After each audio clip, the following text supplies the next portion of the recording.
The groan of the axle was a sound bone-deep and weary, a complaint against the miles and the unforgiving sun. Cassia Vale felt it in her teeth, a vibration that had become part of her since the attack. She pulled the 2 remaining mules to a halt, their heads hung low, flanks lathered in a paste of sweat and pale New Mexico dust. Before her, Pale Heron Gulch shimmered in the heat, a collection of sun-scoured adobes and false-fronted buildings that looked less like a town and more like a rumor someone had left to bake into the earth. It was 1876 a year that had already cost her more than she had to spare. The air was thick enough to taste, a gritty film on the tongue. Heat haze danced over the greasewood and mesquite, turning the distant landscape into a watercolored blur of restless ghosts. Far out on the horizon, beyond the jagged teeth of the mountains, a storm sulked, its belly a bruised and smoldering blue. It promised rain that might never fall, a threat of relief that only made the present heat more personal. Cassia swung down from the wagon seat, landing with a soft thud of worn leather boots. She was not a tall woman, but she was built for endurance, with shoulders squared by hauling freight and a jawline that conceded nothing. Her husband, Thomas, had once said her eyes were the color of a deep river. Now, they were just tired, but they missed little. They scanned the single dusty street of Pale Heron Gulch, noting the flicker of a curtain in a window, the way a man whittling on a porch suddenly found the grain of his wood utterly fascinating. This was a town that held its breath. Her gaze fell on the wagon's canvas cover, tilting her head to better see the mark. It was a brand, scorched deep into the fabric, crude and deliberate, a single antler, split down the middle.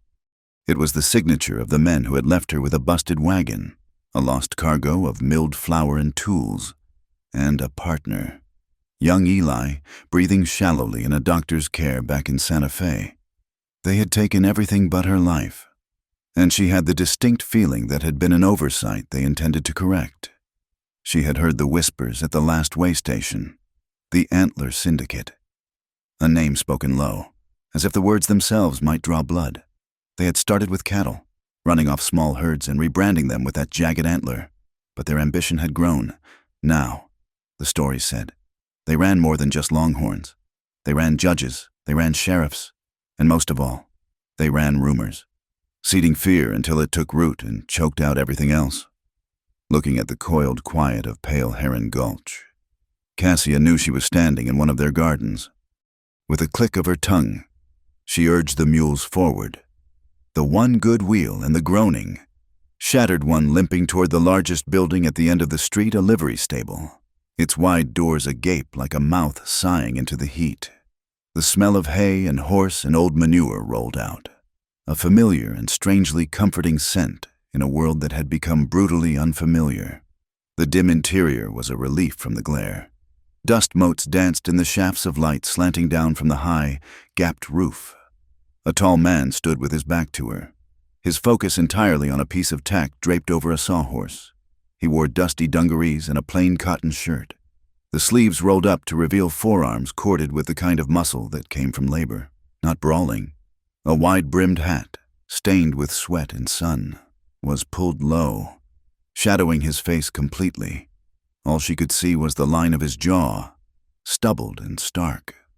He moved with a slow, deliberate economy, his hands working a broken cinch strap with a practiced patience that seemed at odds with the tension gripping the town outside. Cassia led the mules in, their hooves scuffing softly in the dirt floor. The man didn't turn. He seemed a creature of this quiet, shadowed space, a part of its stillness.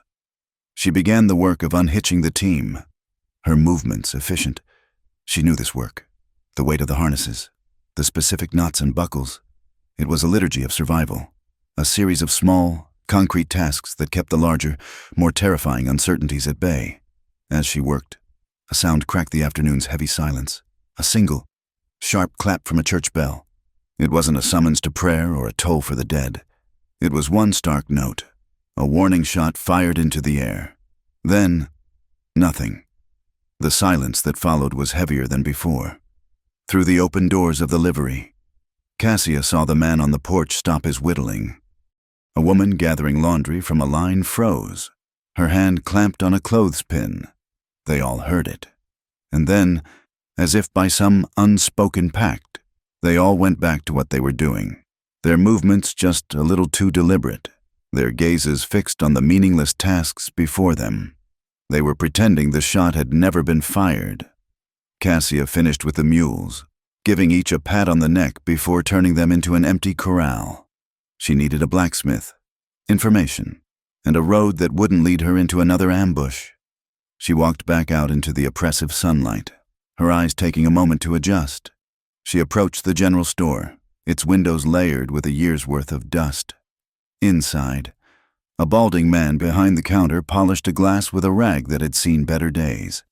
"Looking for some dry goods," she said, her voice raspy from the road. "And a blacksmith who can fix an axle." The man didn't quite meet her eyes.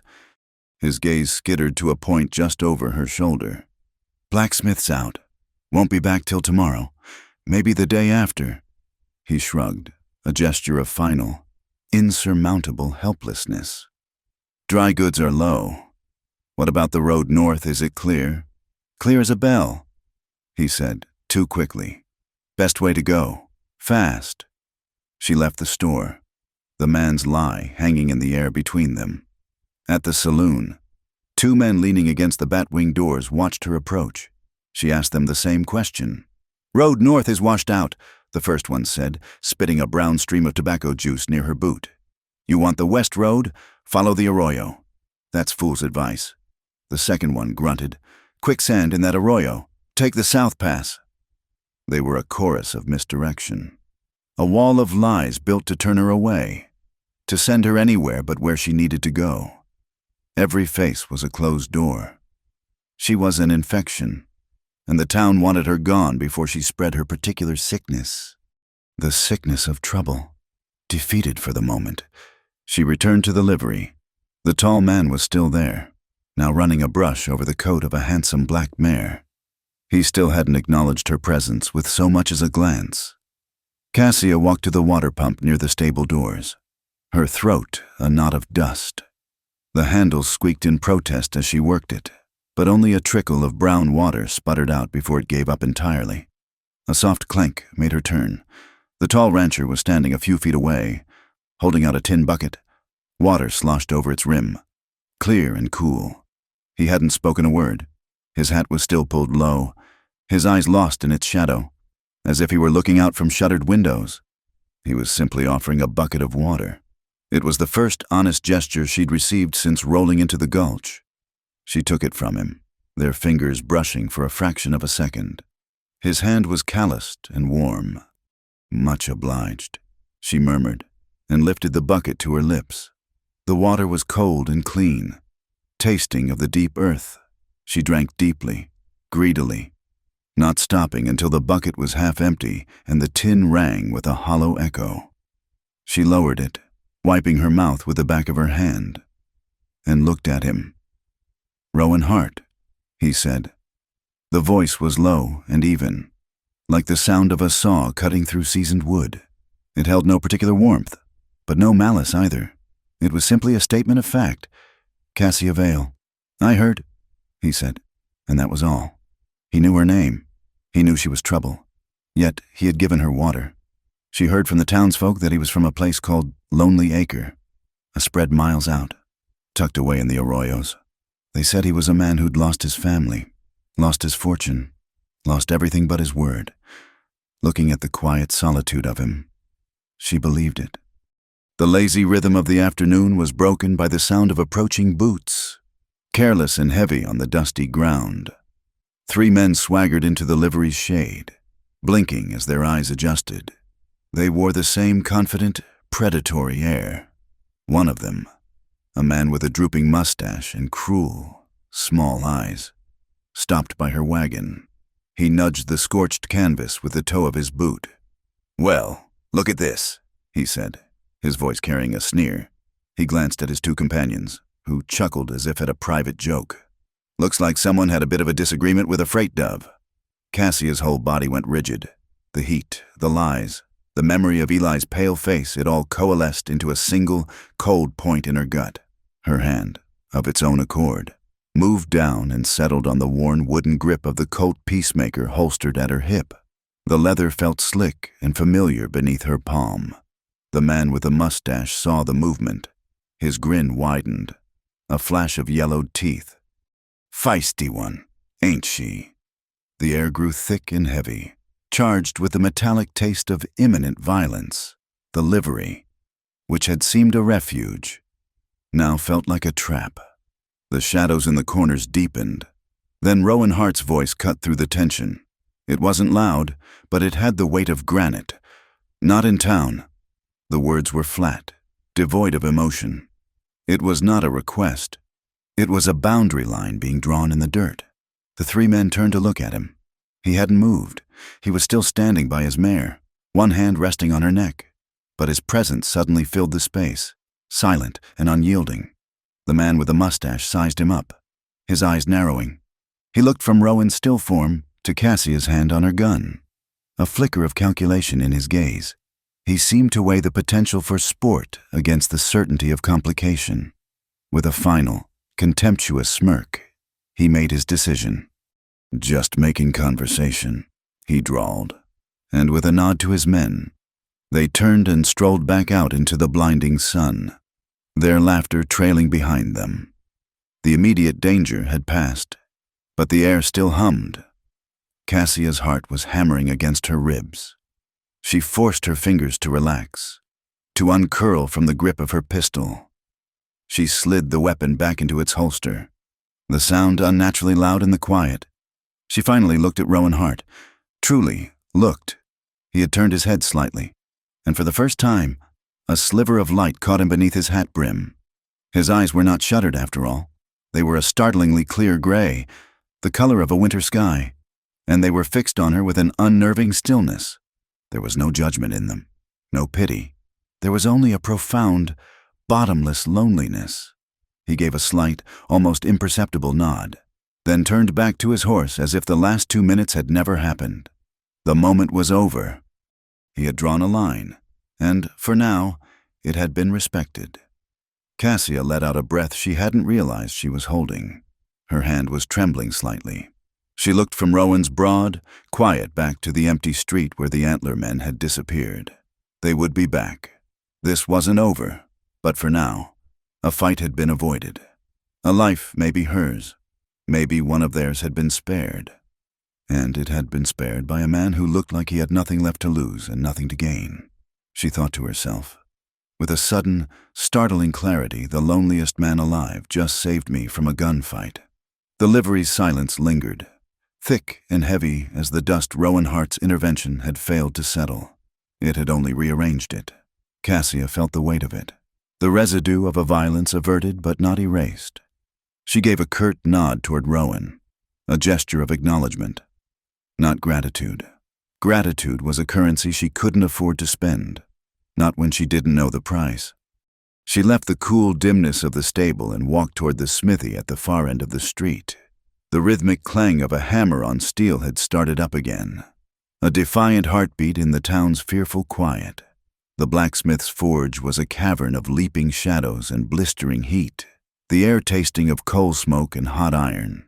A bear of a man, with arms like tree limbs and a beard singed orange at the tips, was hammering a glowing horseshoe into shape. He didn't stop when she approached, his focus absolute. "I need an axle," Cassia said, pitching her voice to be heard over the ringing steel. "For a freight wagon, rear axle, cracked clean through." The blacksmith, Jedediah, finished his curve, his hammer striking with practiced finality. He plunged the glowing shoe into a quenching tub, and the world hissed. He turned, wiping sweat from his brow with the back of a leather-gloved hand. His eyes, small and buried in a fleshy face, flickered past her to the street beyond. "An axle," he grunted, as if she'd asked for a piece of the moon. "Freight wagon axle's a big piece of work, not something a man keeps lying about." "I'll pay," Cassia said, keeping her tone level. "I'll pay well." "Ain't about the pay," he mumbled, turning to rake through a pile of scrap iron with a metal hook. The clatter was loud and dismissive. "It's about having one, and I don't." It was then that she noticed them. The same 3 men from the livery. They weren't in the forge, but just outside, leaning against the sun-bleached wall of the assayer's office next door. They were positioned perfectly to watch, their presence a silent, suffocating pressure on the blacksmith, the one with the mustache. Silas was cleaning his fingernails with the tip of a Bowie knife, a look of profound boredom on his face. "You're sure?" Cassia pressed, her gaze fixed on Jedediah. "Not even one you could mend or reinforce. I just need to get to Gallinuel Station." "Told you," the blacksmith said, his voice dropping lower, rougher. He refused to look at her. "Got nothing for you." Frustration, hot and sharp, pricked at Cassia's composure. She knew he was lying. A blacksmith in a town this size, on a freight route, would have spare axles. It was the lifeblood of his trade. His fear was so palpable she could smell it over the coal smoke. A sour, coppery scent. A shadow fell across the forge entrance. Rowan Hart stood there, his height seeming to diminish the already cramped space. He had followed her. He looked from Cassia's set jaw to the blacksmith's averted face. Then his gaze drifted to the 3 men lounging outside. He took it all in without a word. "Jedediah," Rowan said, his low-sawn voice cutting cleanly through the heat. "She needs an axle." The blacksmith flinched, a massive man shrinking from a quiet voice. "Told her, Rowan, I ain't got one." "I've got what you need out at my place," Rowan said, his attention now on Cassia. "Lonely Acre. You can have the axle off the old buckboard. It'll fit." Cassia's pride bristled. She had managed on her own since Thomas died, hauling freight, mending harnesses, facing down threats with a steady hand and a loaded gun. She didn't take help, especially from strangers whose motives were as shadowed as their eyes. Accepting his offer felt like admitting defeat, not just to a broken wagon, but to the men who had broken it, to the whole rotten conspiracy of this town. "I'm not looking for charity," she said, her words clipped. "I'll find my own way." Rowan held her gaze for a long moment. There was no offense in his expression, only a quiet assessment. He seemed to understand her refusal, perhaps even respect it. He gave a single, slow shrug, a gesture that accepted her decision without argument. He turned, as if to walk away, to leave her to her pride and her predicament. But he stopped at the edge of the forge's shadow. His hand went to his pocket. With a flick of his thumb, he sent a silver bit spinning through the air. It caught the light, a bright, flashing arc against the dusty gloom, before landing with a sharp clink on the anvil at Jedediah's side. The sound was like a key turning in a lock. The blacksmith stared at the coin as if it were a hot coal. He looked at Rowan, then at the 3 men outside, his face a mask of conflict. Silas had stopped cleaning his nails. He was watching, his lips pressed into a thin, ugly line. Rowan said nothing. He just waited. The silver coin gleamed on the dark iron of the anvil. Jedediah swallowed hard, his throat working. He sighed, a great gust of air that smelled of defeat. "Well now," he muttered, turning away from the coin and shuffling toward the back of his workshop. "Come to think of it, might be I have an old one tucked away. Could have overlooked it." He disappeared into the darkness, and the sounds of heavy iron being shifted and scraped echoed out. Silas shot a look of pure venom at Rowan's back, then let his gaze slide to Cassia. "Freight dove," Silas drawled, his voice oily with false concern. "You be careful now. This country's got a way of plucking stray feathers." He smiled. "Stay tame." A hot, white rage surged in Cassia's chest. It was the same condescending tone the foreman had used when he'd told her a woman couldn't run a freight line. The same smirk the banker had worn when he'd denied her a loan. It was the voice of a world that constantly told her she was lesser, weaker, prey. Her hand twitched, instinctively moving toward her hip. The urge to wipe that smile off his face with the barrel of her Colt was a physical thing, a fire in her veins. Before she could move, before the fury could find an outlet, Rowan stepped back into the forge, placing himself subtly between her and the men outside. "She's driving out with me," he stated. It was not an offer. It was not a suggestion. It was a fact being laid down like a stone. The words were simple, laconic, but they closed a door, ended a conversation. They staked a claim of protection around her, a perimeter she hadn't asked for but which now undeniably existed. Silas's eyes narrowed, but he didn't challenge it. He spat on the ground, a final gesture of contempt, and motioned for his men. They pushed themselves off the wall and ambled down the street, their menace receding but not gone. Jedediah returned, dragging a heavy, rust-pocked axle behind him. It was old but sound. He didn't meet her eyes as he took her money, his hand closing around the coins with a grim finality. He kept the silver bit that lay on the anvil. It took them the better part of an hour to fit the new axle. Working together under the relentless eye of the afternoon sun, they moved around each other with a surprising ease, a shared language of physical labor that required no words. He had the brute strength to lift the wagon bed, she the smaller hands to fit the cotter pins. When they were done, she offered him payment for the axle. He simply shook his head and walked away to hitch his black mare, Thimble, to a small, sturdy-looking buckboard. They rolled out of Pale Heron Gulch as the sun began its slow bleed into the western horizon. The sky was a riot of orange and bruised purple. The heat of the day was finally breaking, and long, distorted shadows stretched out before them like accusing fingers.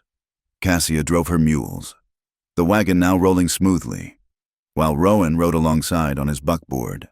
The town vanished behind them, swallowed by the dust and the vast, indifferent landscape. The silence that fell between them was different from the charged quiet of the town. It wasn't hostile. It was deep. Rowan's silence wasn't empty. It was a room with furniture she couldn't see yet. She could sense the shape of things in it, loss and patience, and a solitude so profound it had become a part of his very structure. She found herself acutely aware of the rhythmic creak of her wagon's wheels, the soft jingle of the harnesses, the steady, four-beat clopping of his mare's hooves on the hard-packed trail. They rode through a landscape of basalt and scrub, the dark volcanic rock throwing off the last of the day's heat. The horse's iron-shod hooves struck sparks from the stone, tiny, fleeting stars in the growing dusk. A dry wind began to pick up, whispering through the sagebrush, carrying the high, frantic yipping of coyotes. The sound was thin and sharp, like scraps of tin being shaken in the vast, empty pan of the desert. Cassia kept her eyes moving, scanning the landscape out of a habit born from years of vigilance. Her gaze swept over the low hills, the shadowed arroyos, the jagged ridge lines silhouetted against the fading light. And then she saw them. They were far off, on a high ridge to the north that ran parallel to the trail. Two riders. They were just dark shapes against the darkening sky, motionless, watching. They were too far away to be a threat, but they were not travelers. Travelers moved. These figures were statues of patient menace. Her stomach tightened. They had left the town, but the town had not let them go. She looked over at Rowan. He was staring straight ahead, his hat brim still low, his profile a stern silhouette against the last embers of the sunset. He hadn't seemed to notice. "Riders," she said, her voice low. "On the ridge." Rowan didn't turn his head. He didn't lift his gaze. His focus remained on the trail ahead, as if her words had merely confirmed something he already knew. "Spotters," he said. The single word fell into the space between them, heavy and absolute. It answered everything and explained nothing. He didn't say whose spotters they were. He didn't have to. The brand on her canvas, the whispers in the way station, the fear in the blacksmith's eyes, it was all one story. The Antler Syndicate didn't just own the town. They owned the miles. They owned the horizon. As if to punctuate his statement, the sulking storm on the horizon finally stirred. A silent, jagged fork of dry lightning stitched the bruised sky to the dark earth in one brilliant, instantaneous seam. For a second, the entire landscape was thrown into stark, ghostly relief in that flash of light. Cassia saw the two figures on the ridge as clear as day. Then darkness crashed back in, deeper than before. The wind shifted, and a new scent rose from the trail ahead. It was the smell of old wood smoke, faint and cold, the smell of a long-dead fire. Her fire. It was the ghost of her burned cargo, her lost livelihood, clinging to the dust. The trail itself seemed to lift the stink of old smoke and lies. They were riding deeper into the trouble she had tried to escape, and the lonely man beside her was leading the way. The trail climbed out of the basalt canyons and into a high, shallow basin. The air was cooler here, carrying the scent of dust and water. Rowan Hart's buckboard, a dark and steady shape in the deep blue twilight, led the way. He hadn't looked back. Not once, since they left the ridge where the spotters had vanished. He didn't need to. He knew the wagon's groan. The rhythmic plodding of her mules was right behind him. He slowed his mare and pointed with his chin. Lonely Acre. It appeared from the shadows, less a ranch and more a testament to stubbornness. A single, three-board house, its unpainted wood scoured by wind and sun to a pale, ghostly silver. Beside it, a windmill turned in slow, weary circles against the first stars, its metal fins catching the faint moonlight. Its rhythmic, metallic sigh was the only sound, a counterpoint to the wind. A line of cottonwood trees, planted with defiant hope along a dry creek bed, stood tall and thin, their leaves rustling with a sound like hushed water. In the pale light, they looked like a row of prayer candles, lit against the vast, encroaching dark. Rowan pulled his buckboard to a halt by a long, low corral. Water's in the trough, they'll smell it. He swung down, his movements economical, and began unhitching his mare. Thimble. Cassia's shoulders ached. Her hands were raw on the reins. She climbed down from the wagon seat, her knees jarring as she hit the packed earth. She moved to her mules, her hands finding the familiar buckles and trace chains in the gloom. The work was automatic, a ritual that anchored her. As she freed the second mule, Rowan's black mare, Thimble, stepped toward her. The mare had been watching her, its dark eyes intelligent and assessing. Thimble moved without a sound, dipping her head to flare her nostrils, taking in the scent of Cassia road dust, axle grease, sweat, and the faint, cold tang of fear. Cassia held her hand out, palm up, steady. The mare hesitated, then pressed her soft, whiskered nose into Cassia's palm. It was a warm, breathing weight, a deliberate, considering pressure. Cassia felt a strange tightening in her throat. It was a silent vetting, an acceptance from a creature that, like its master, seemed to hoard its trust. It felt less like an introduction and more like a deputization, as if the mare had just silently passed her a badge, acknowledging her right to stand on this ground. Rowan had disappeared inside the house. A moment later, the pale yellow rectangle of a window glowed to life. A single kerosene lamp lit against the night. Cassia led her mules to the trough, where they drank deeply, their ears twitching. She rubbed their necks, murmuring to them, before turning them into the corral. She walked to the house, pausing at the open door. The single room was larger than she expected, and meticulously clean. It was a space carved out for function, not comfort. The air smelled of wood smoke, coffee, and old wool. On a rough-hewn plank table in the center of the room, a half-empty sack of bread flour sat next to a wooden kneading bowl. A fine dusting of white powder coated the table's surface, a sign of a solitary ritual recently performed or soon to be. Her gaze traveled to a dry sink against the far wall. On a wooden peg driven into the adobe, a single tin cup hung, just one. Its rim was worn, the tin plating scrubbed or drunk away down to the dull, gray steel beneath. It was the artifact of a single life, lived quiet, lived hard, and lived utterly alone. It was the saddest thing she had ever seen. Rowan was not in the room. He reappeared in the doorway, a heavy lantern in his hand, its light casting sharp shadows across his face. "The axle," he said. It wasn't a request for help, just a statement of the next task. He walked past her, toward her wagon. She followed him into the yard. In the pooled yellow light of the lantern, He examined the cracked axle she and the blacksmith had jury-rigged. "That won't hold past the next wash," he said. He went to a lean-to shed built against the side of the house and returned with a heavy jack, blocks of wood, and a wrench that looked large enough to tame a steam engine.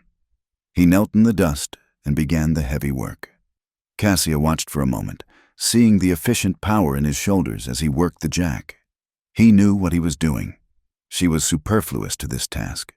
She turned her attention to her own gear, her eyes scanning the harnesses draped over the wagon tongue.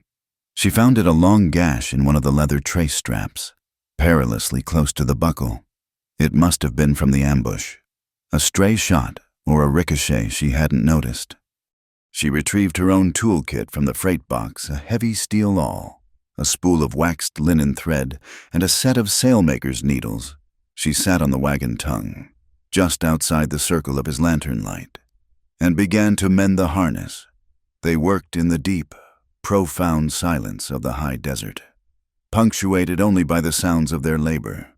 The metallic groan of the jack lifting the heavy wagon bed, the sharp clank of his wrench on the heavy nuts, the rhythmic punch of her awl through the thick leather, followed by the soft, abrasive shush of the waxed thread being pulled tight. This was their first true conversation.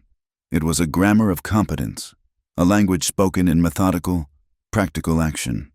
His steady, powerful movements as he wrestled the new axle into place said, "I am grounded, I am strong, I know how to fix what is broken." Her precise, tight stitches, each one perfectly spaced, said, "I am not careless, I am patient, I will not be undone by small failures." They did not need to speak. The work was the word, and in it, they acknowledged a shared understanding. Survival was a craft, not an accident. An hour passed. The new axle was greased and set, the wheels secured. The harness strap was stronger than it had been new. The double row of stitching a neat, hard scar. Rowan stood, wiping his hands on a rag. Cassia tied off her thread and bit it clean. He nodded toward the house. "Stew." Inside, he moved to the cold hearth, where a fire was already laid. He struck a match and set the kindling ablaze, the small flame illuminating his face from below. He swung a black iron pot on its hook over the growing fire, added water from a bucket, and emptied a small cloth sack of dried beans, jerky, and salt into the pot. They waited. Cassia stood by the door, Rowan by the hearth. The silence stretched, but it was no longer the empty, watchful silence of the trail. It was the full silence of this room, the one with the single cup, the one that held the shape of its owner's solitude. When the stew was bubbling, he ladled it into 2 tin bowls she hadn't seen before, retrieved from a low cupboard. He handed one to her, and they ate, standing, the heat from the bowls warming their hands. It was simple food, hot and salty, and it tasted like life. Rowan stared into the fire, his bow cradled in one hand. "My brother," he said, his voice so low she almost missed it. He cleared his throat. "My brother chose a faster path." 6 words. They dropped into the room like stones into a deep, cold well, the ripples spreading out in the quiet. Cassia stopped eating, her spoon halfway to her mouth. He offered no context, no explanation. He didn't need to. In this territory, a faster path was a euphemism for a life that valued speed over substance. It meant prospecting, or gambling, or rustling. It meant the kind of ambition that couldn't wait for a calf to grow or a crop to ripen. It meant the antler syndicate, and it almost always meant a shallow grave. Cassia said nothing. She offered no story of Thomas's long sickness, no details of Eli breathing shallowly in a Santa Fe sick room. She simply glanced out the window, where the moonlight fell on her wagon. The scorched, split-antler brand on the canvas was visible even in the dark, a stark, pale wound. The brand answered for her. It spoke of her own collision with that faster path, her own losses. Rowan's gaze followed hers to the window. He saw the mark, then looked back at her. He gave a single, slow nod. They understood each other. Her eyes drifted around the room again, adjusting to the lamplight, and settled on an object hanging on the wall. Next to the peg with the single cup, another peg held a small, hand-braided quirt. It was made of fine, supple leather, the strands dyed a deep indigo and a pale white, woven into an intricate diamond pattern. The wrist loop was finished with a complex Turk's head knot. It was a beautiful, delicate thing. It was also utterly useless for the kind of work this ranch demanded. It was too fine, too clean. It was the product of long, quiet hours, of hands that had nothing to do but braid patience into strips of leather. It was a woman's work, a mother's, a sister's, a wife's. It was a piece of the furniture she hadn't been able to see, a ghost of someone who had once shared this space, someone who was not him. Rowan saw her looking. His expression didn't change, but a shadow seemed to pass behind his eyes. He looked at the quirt, then deliberately looked away. A sudden gust of wind pressed against the house, rattling the door in its frame. It found a loose piece of tin on the roof, shaking it with sharp, insistent fingers. The sound was invasive, a reminder of the vast, wild dark outside and the flimsy boards that held it at bay. Rowan set his empty bowl on the table. He moved to the pegs above the door and took down his Henry rifle. It was a heavy, octagon-barreled weapon, its brass receiver dull in the lamplight. He didn't check the load. He knew it was loaded. He walked to the main window, the one that faced the dark trail they had ridden in on. He laid the long barrel across the deep, dusty sill. The rifle pointed out into the night like a silent accusation. The domesticity of the stew, the shared comfort of their silent labor. All of it evaporated. The tension from the trail, the memory of the spotters on the ridge, rushed back into the room, cold and sharp. "You expecting visitors?" Cassia asked, her voice barely a whisper. Rowan stared out the window, his body a still, dark silhouette. "No," he said, his voice a low rumble that seemed to come from the floorboards. "They come anyway." The wind died as suddenly as it had risen. The silence that fell was absolute, a suffocating blanket, and into that silence came a sound. From the high ridge to the north, the same ridge they had watched at sundown, a coyote yipped, a single, sharp, lonely cry. Cassia froze. A moment later, from the arroyo to the south, came an answer. Not another coyote. It was a whistle, thin, piercing, and unmistakably human. Two short, sharp notes. A beat of silence. Then, the coyote on the ridge called again. A long, wavering howl that was just a little too perfect. Human short, coyote long. They were signaling each other. The spotters. They hadn't left. They were out there, in the dark, bracketing the house. They had followed them home. They were watching the light in the window. Rowan turned from the window. His face was a map of stark shadows. His eyes lost in the darkness, his hat brim cast. He looked at the single kerosene lamp burning on the table, its golden light a beacon, a betrayal. It was making them a target. He didn't speak. He stepped to the table, raised his hand, and with a short, sharp puff of air, killed the flame. The room plunged into an immediate, profound blackness. Cassia's eyes strained, trying to find a shape, a shadow, anything.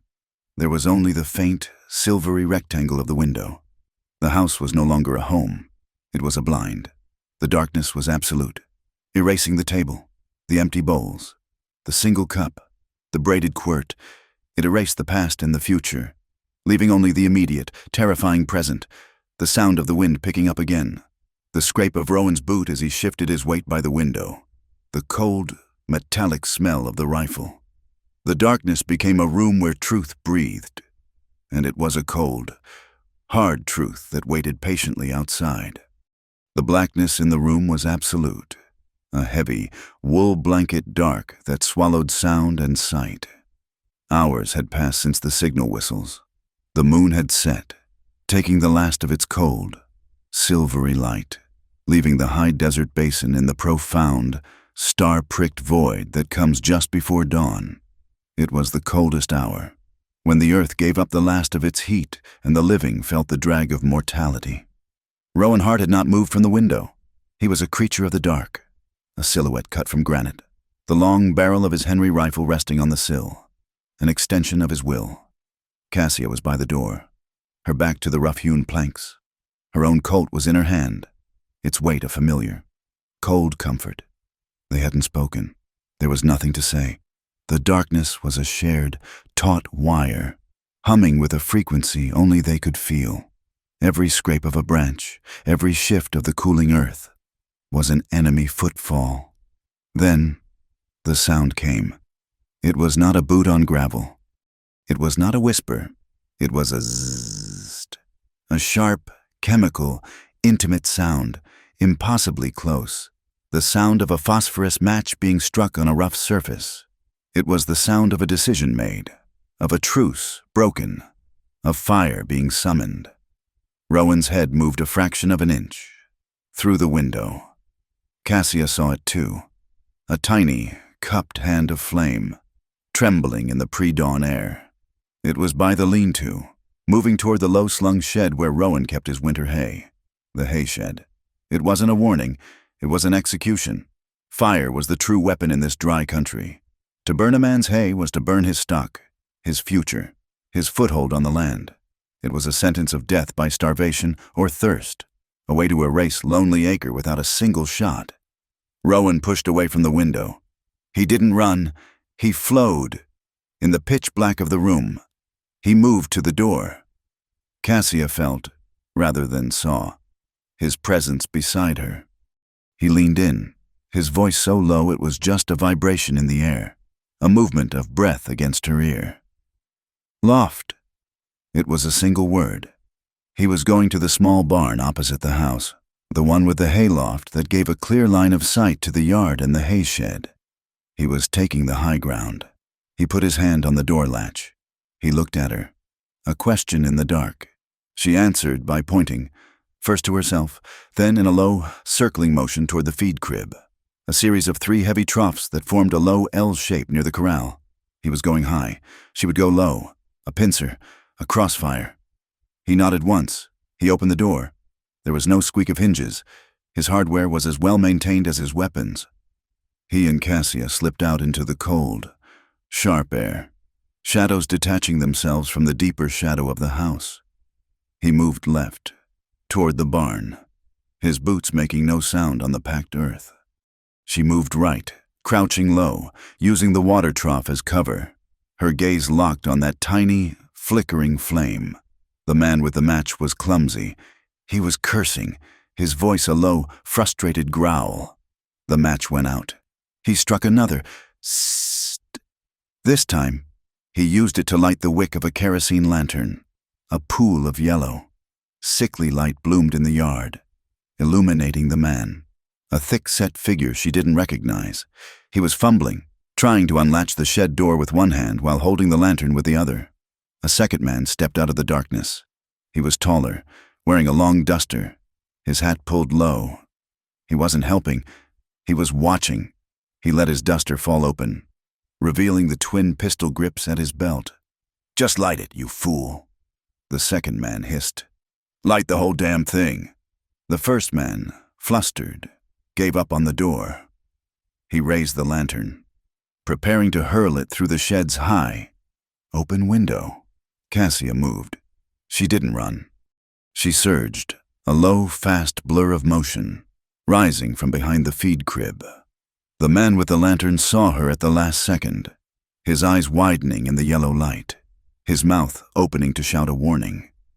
He was too late. Cassia didn't aim for him. She aimed for the light.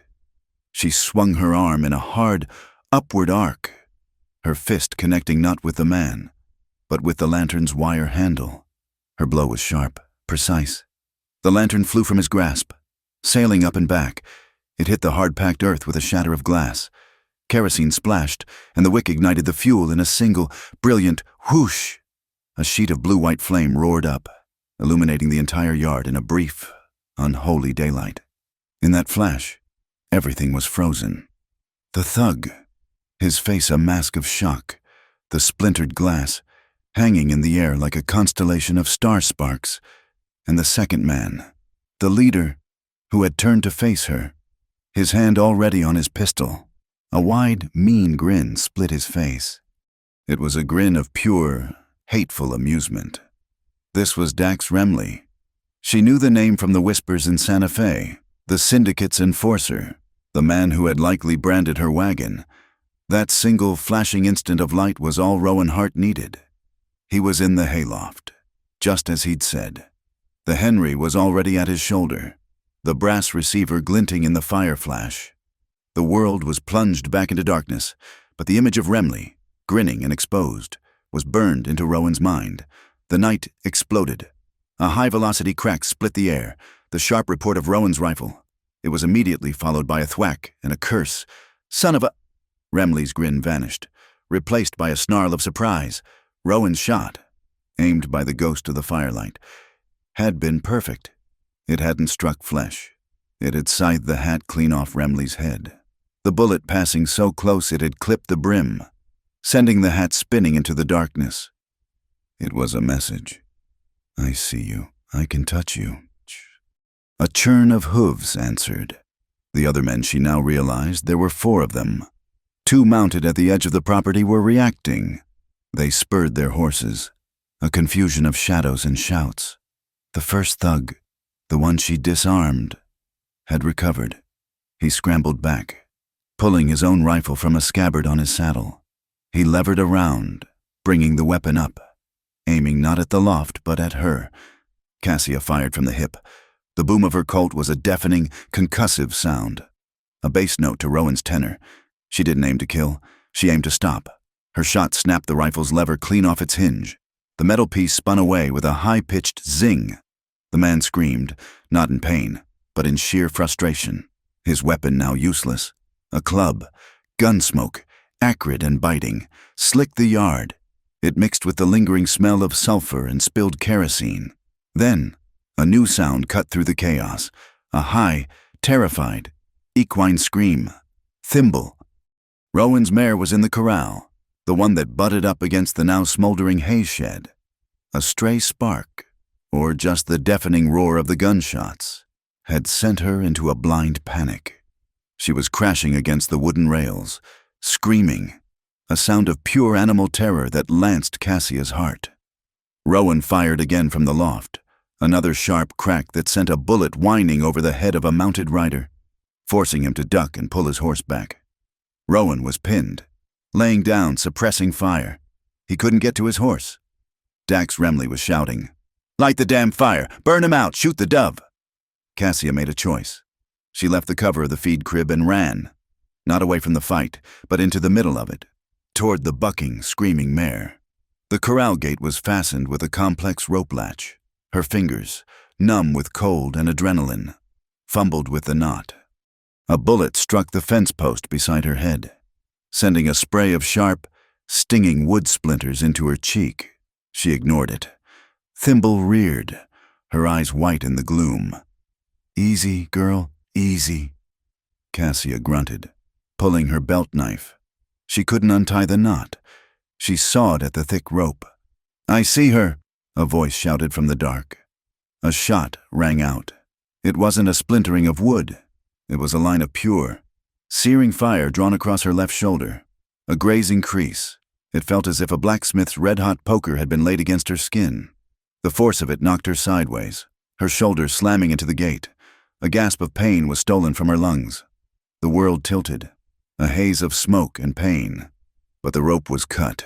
Using her good shoulder, she slammed her body weight against the gate. It swung open with a groan. Thimble didn't hesitate. The mare bolted, a black streak against the graying dark, galloping past the house and disappearing into the safety of the open basin. "She's hit," the thug with the broken rifle yelled, triumphant. "Forget her," Remley roared. "Fall back! We're done here!" The fighting stopped as abruptly as it had begun. Cassia leaned against the fence post, her legs shaking, pressing her right hand to the hot, wet, sticky wound on her left shoulder. She could hear the men mounting up, a jingle of harnesses and a thud of boots in stirrups. Dax Remley paused, his horse a dark shape in the center of the yard. He had retrieved his hat. "This was just a greeting. Hart," he bellowed at the silent hayloft. "A housewarming for your little freight dove. We'll be back for the rent." Then they began to laugh. It was not a sound of mirth. It was a cold, ugly, goading sound, a promise of future violence. They were laughing like men who had accomplished their mission, men who would be paid either way with money for the job, or with blood later, which they clearly preferred. Their laughter echoed, fading as they galloped away, swallowed by the arroyos. Silence descended. It was a dead, wounded quiet, thick with the stink of gunpowder and the faint, acrid smell of burning hay. A few tufts, ignited by the lantern's flash, were smoldering, sending up a lazy curl of gray smoke. Rowan was down from the loft before the hoofbeats had fully faded. He moved with a swift, angry purpose.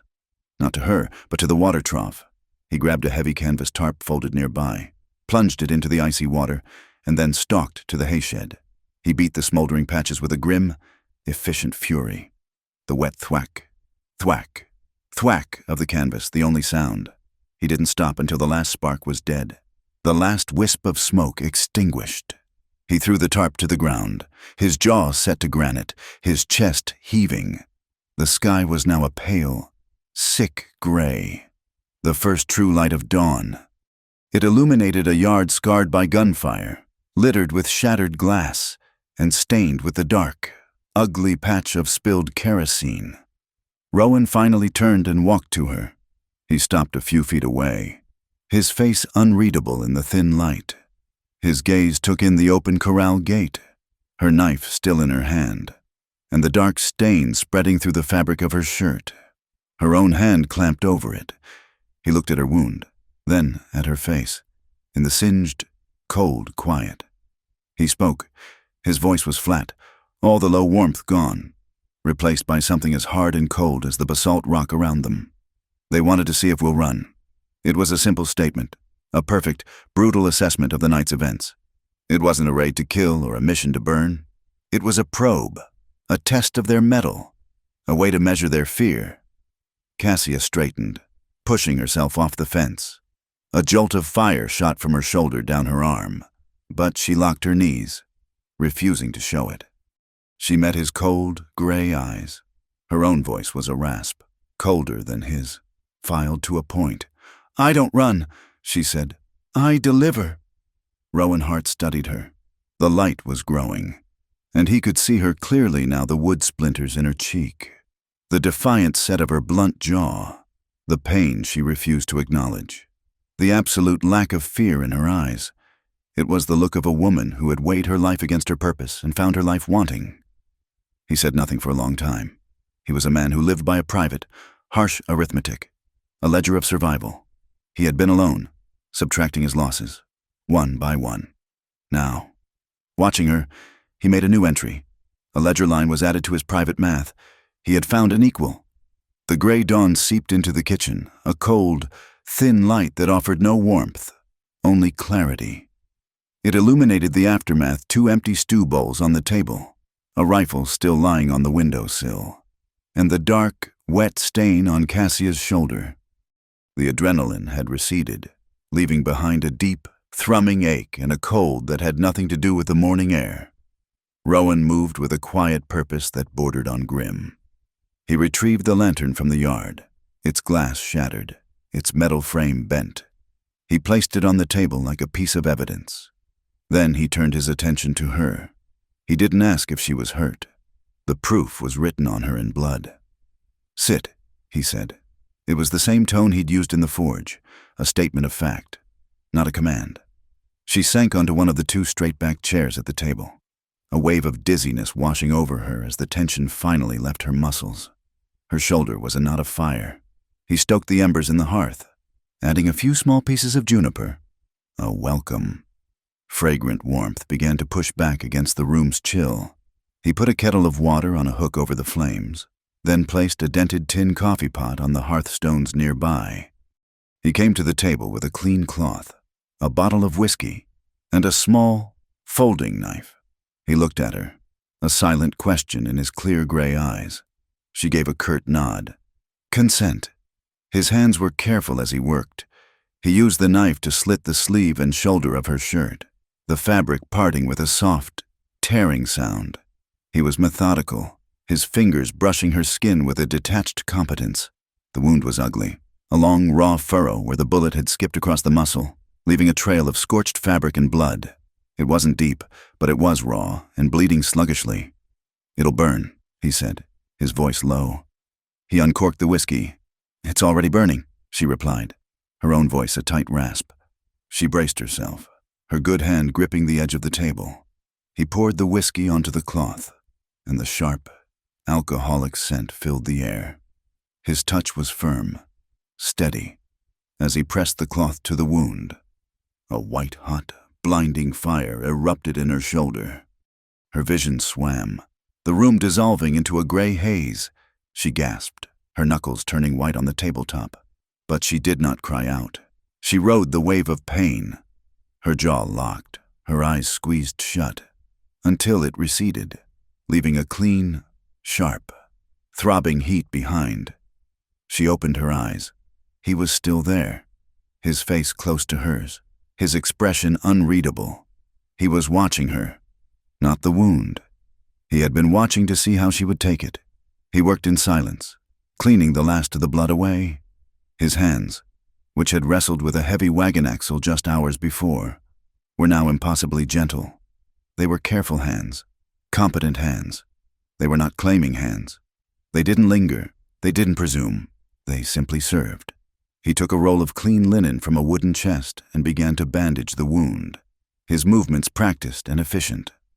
As he wrapped the bandage around her shoulder and under her arm, his arm brushed against her side, and a different kind of heat, a slow, spreading warmth, radiated through her. It was the simple, profound shock of another person's touch after a long, cold time of being alone. When he was finished, he tied off the bandage with a neat, square knot. His hands rested on her shoulders for a fraction of a second longer than necessary. His gaze was still on her face. The task was done. The space between them, which had been filled with the clinical necessity of the work, was now filled with something else entirely, something quieter and far more dangerous. The kettle on the hearth began to whistle, a thin, piercing sound that broke the spell. He straightened up and moved back to the fire, breaking their proximity. Cassia let out a breath she didn't realize she was holding. Her shoulder ached, but her body felt strangely alive, every nerve ending humming. He made coffee, spooning the dark grounds into the pot and pouring the boiling water over them.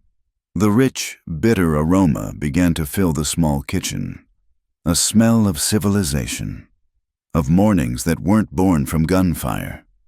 Steam lifted from the pot's spout, catching the lamplight he had relit, turning the air soft and hazy, like dusk on a quiet river. He brought 2 cups to the table, the worn one from the peg, and a second, identical one from the cupboard. He filled them both. The silence stretched again, but it had changed. It was no longer the silence of watchful waiting, but of a question being asked without words. He stood across the table from her, the steam from his cup rising to wreathe his face. He looked at the rifle on the windowsill, then back at her, and then he did something that changed the landscape of the room more than the gunfight had. He reached up with both hands and slowly, deliberately, took off his hat. He set it down on the table, crown down, a gesture of finality. It was the hat that had shadowed his eyes, that had kept him hidden, that had served as a barrier between him and the world. With it gone, she saw his face clearly for the first time.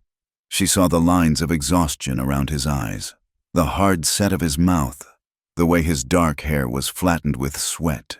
But most of all, she saw his eyes. They were clear, direct, and stripped of all pretense. Setting the hat down was a vow of unhurried intent. Nothing else. It was an act of profound vulnerability. He was no longer hiding. He was present. He walked around the table and stopped beside her chair. He didn't touch her. He just stood there, a tall, quiet presence in the soft lamplight. Her breath caught in her throat. Her heart, which had been a steady, angry drum during the fight, now began a slow, heavy, heart-murmur rhythm. He seemed to be listening to it. He lifted his hand, not to her wounded shoulder, but to her face, His calloused thumb was rough but gentle as it brushed away the wood splinters from her cheek. His touch was a question. His hand moved lower, his fingers coming to rest on the side of her neck. His thumb hesitated, then settled into the hollow of her throat, right over the place where her pulse hammered out its frantic, undeniable truth. He could feel her life, her fear, her sudden, shocking hope, all written there in a language older than words. He was reading her, and he wasn't looking away. The armor she had worn for years, the blunt jaw, the steady aim, the solitude, it was so heavy, and for the first time, she wanted nothing more than to set it down. A single, ragged breath escaped her lips. She spoke, her voice hoarse, a sound scraped from the very bottom of her soul. "Undo me!" The words hung in the air, fragile and immense. She didn't mean her shirt, torn and bloodied. She didn't mean the bandage. She meant the fear that had been her constant companion since Thomas died. She meant the hard shell of grief she had built around her heart. She meant the lonely, bitter armor of a woman fighting a world that wanted her broken. He heard all three. His eyes softened. There was no triumph in them, no conquest, only a deep, quiet recognition, as if he were looking at his own reflection. His thumb moved, a slow, soothing stroke against her pulse. He leaned down, his face closing the small distance to hers. He kissed like a man who respects the weather. There was no sudden storm, no violent rush. He was testing the wind, waiting for the pressure to change, waiting for the answer to a question he hadn't yet asked. His lips were chapped and firm, and they rested against hers with a gentle, searching pressure. It was a kiss that offered shelter, not spectacle.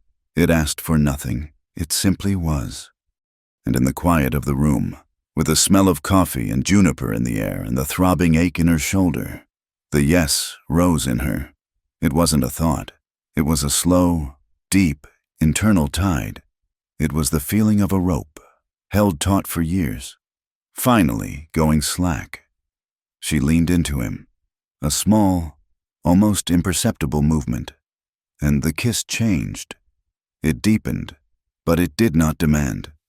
It was a conversation between two grown, scarred hearts, a slow, consenting discovery of a shared and sheltered space. His hand moved from her throat to cradle the back of her head, his fingers tangling gently in her hair. Her good hand came up to rest on his chest, feeling the steady, solid beat of his heart beneath the rough cotton of his shirt. He lifted her from the chair as if she weighed nothing. He carried her the few steps to the narrow bed in the corner of the room, a simple wooden frame with a faded quilt. He laid her down gently, his movements unhurried, his focus entirely on her. The camera of the mind lingered on these things on the way his large, rough hands were so careful with her wounded body, on the sound of their breathing, a soft, shared rhythm in the quiet room, on the small, profound kindness of the way he pulled the heavy quilt higher, tucking it around her good shoulder to ward off the chill. He lay down beside her, on top of the quilt, fully clothed. He didn't ask for more. He just stayed, his solid warmth a barrier against the cold night they had just survived. She turned her head on the pillow to look at him. In the lamplight, his face was calm, the harsh lines softened. He had found a moment of peace. Two. A soft patter began on the tin roof. One drop, then two, then a dozen. The storm that had smoldered on the horizon for 2 days had finally broken. The rain began, polite at first, a gentle tapping. Then, as if it had found its courage, it grew sure, a steady, washing, cleansing sound on the roof, drumming against the dry, thirsty land. They lay like that for a long time, listening to the rain, the only sound in the world. In the hush after, when the first intensity of the storm had passed, he spoke. His whisper was a low rumble, close to her ear. "You don't owe me softer." The words landed in her heart with a gentle, healing weight. He wasn't asking her to change. He wasn't asking for a version of her that didn't exist, a woman who hadn't been hardened by loss and necessity. He was seeing her, all of her, the freight driver, the fighter, the widow, and he was not asking her to be anything less. She felt a slow, unfamiliar smile stretch her lips. She looked up at the rough wooden planks of the ceiling, listening to the rain fill the barrels outside. "I owe you honest," she said.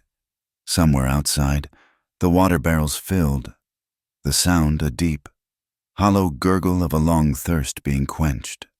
And inside, in the small, lamplit room, 2 empty places, the second peg on the wall, the other side of the bed. They didn't feel empty anymore. The rain stopped just before first light, leaving the air washed clean and smelling of wet dust and juniper. The world had been scrubbed raw, the ground a soft, dark brown canvas that would hold every footprint, every secret. Inside the small house, the new day felt borrowed. Cassia sat at the table, her shoulder a stiff, dull blaze beneath the linen bandage. She had slept for a few hours, a heavy, dreamless sleep on the narrow bed, while Rowan had kept watch in the chair, his rifle across his lap. Now, they shared coffee, the silence between them no longer a void, but a shared space. The single cup was back on its peg. The second cup sat on the table. A new fact in the room. Thimble, Rowan's mare, had returned with the dawn, drawn by the scent of home and the promise of oats. She stood in the open corral, nickering softly, her coat damp. The first task of the morning was to repair the gate Cassia had cut. They worked together, Rowan setting a new post, Cassia, with her one good arm, holding the rope as he spliced it. The shared, silent labor of the previous night returned, a grammar of competence that felt more solid than any promise. They were sweeping up the shattered glass from the lantern and picking up the spent brass cartridges from the dirt when the rider appeared. He was not from the syndicate.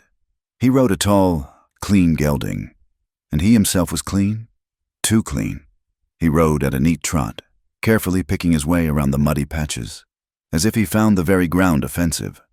He wore a pressed shirt and a string tie. The badge on his vest was a 5-pointed star of polished tin, catching the morning sun with a blinding glare. It was a badge polished by mirrors, not by work. He reined in his horse a polite distance from the house. Mr. Rowan Hart. His voice was smooth, educated. Rowan stopped his work, his hand resting on the corral rail. He did not move closer. "That's me. I am Sheriff Ansel Brackenridge, of the Territorial Office in Santa Fe." He dismounted, his boots landing on a rare dry patch of ground. He swept his hat off, revealing hair that was neatly combed and pomaded. He glanced at Cassia, his eyes lingering for a moment on the bandage visible beneath her torn shirt. "Ma'am." "Sheriff," Rowan said. The word was flat, holding no welcome. "I'm afraid I'm not here on a social call. Mr. Hart." Brackenridge's smile was a thin, practiced thing that did not touch his eyes. "I'm here on official business. We've had reports. Claims of stolen cattle being run through this basin. A large number of head. Apparently." Cassia's hand instinctively went to the colt at her hip. Rowan gave a barely perceptible shake of his head. "No cattle have come through here," Rowan said. "Stolen or otherwise." "I'm sure," the sheriff said, his smile unwavering. "But you understand, I have a duty to investigate the claim. I'll need to search the property. Just a formality. You understand, I'd politely request your permission to have a look around." The word politely hung in the air, weighted with the implied alternative. "You have a warrant?" Rowan asked. Brackenridge's smile tightened by a fraction. "I can ride back to Gallinule and have one sworn by this afternoon? Or you, as a law-abiding citizen with nothing to hide, could simply consent to a brief search and we can all get on with our day. It would look better for you." It was a threat, delivered with the precision of a surgeon. He was using the law as Dax Remley had used a torch. Rowan looked at the man, his gray eyes cold as a river stone. "Look where you please." He stepped back, granting access. Brackenridge gave a pleased little nod. "Excellent. I knew you'd be reasonable." The sheriff was methodical. He started with the barn, then the lean-to. He walked the perimeter of the corral, his polished boots finally collecting a small amount of mud, which seemed to displease him greatly. He found nothing. No strange brands, No cut fences, no sign of a herd. He moved to the house. He paused at the door, his gaze taking in the interior, the single room, the narrow bed, the 2 coffee cups. He was calculating, adding Cassia to his equation. "Your ledger, Mr. Hart?" he asked, as if inquiring about the weather. "A man running a ranch, even a modest one, keeps a ledger." Rowan took a small, cloth-bound book from a shelf by the hearth and handed it to him. Brackenridge opened it on the table, running a clean finger down the sparse entries. Cassia watched him. The man was a snake, but a different breed from Remley. He was a creature of paper and ink. The ledger was immaculate in its simplicity. 2 steers sold to Gallinule Station. April, 1 barrel salt bought. May, repairs to windmill. Paid in hide to Jedediah. June. There was nothing. Rowan Hart's life was an open and very clean book. Brackenridge's disappointment was a faint, sour scent in the air. He had come here expecting to find a pretext, some small infraction he could leverage, and he had found only honesty. He closed the book with a soft thud. "Seems to be in order," he said, his voice clipped. He walked to the door, frustrated. His gaze fell on the small, open tool shed where Rowan had been working. He saw an open tin of new 10-penny nails. He paused, glancing back at Rowan and Cassia, who were watching him from the yard. Then, in a gesture of pure, petty dominance, he reached down, picked up the small tin, and slipped it into his coat pocket. He didn't try to hide it. He did it openly, a small, quiet act of theft. He was taking something, anything, just to prove that he could, just to remind them that his badge gave him the power to take, and theirs was only the power to watch. Cassia saw it, and a cold, clear understanding settled in her. The Antler Syndicate didn't just have thugs like Remley. They had men like this, men who used warrants instead of torches, and affidavits instead of guns, men who stole by law. They stole cleaner, but they stole deeper. They stole your rights, they stole your name, and they did it with a polite smile. Brackenridge mounted his horse. "My apologies for the intrusion. You have a fine day. Mr. Hart, ma'am." He tipped his hat and rode off, his horse's hooves making neat, precise tracks in the mud. Rowan stared after him, his jaw a ridge of granite. He had just been violated, and there was not a single mark on him to prove it. They stood in the scarred yard for a long time, the silence heavier than before. The theft of the nails was a declaration of war. It meant the syndicate wasn't just on the lawless frontier. They were the law. They had not been back inside for 10 minutes when the second rider appeared. This one was the opposite of Brackenridge. He was a young man, barely 20, riding a lathered, hard-breathing horse that looked near to collapse. He was a telegraph rider from Gallinule Station, and he was riding like the devil was on his tail. He pulled up, sliding from the saddle. "Mr. Rowan Hart," he panted, pulling a folded dispatch from his satchel. "I'm Hart.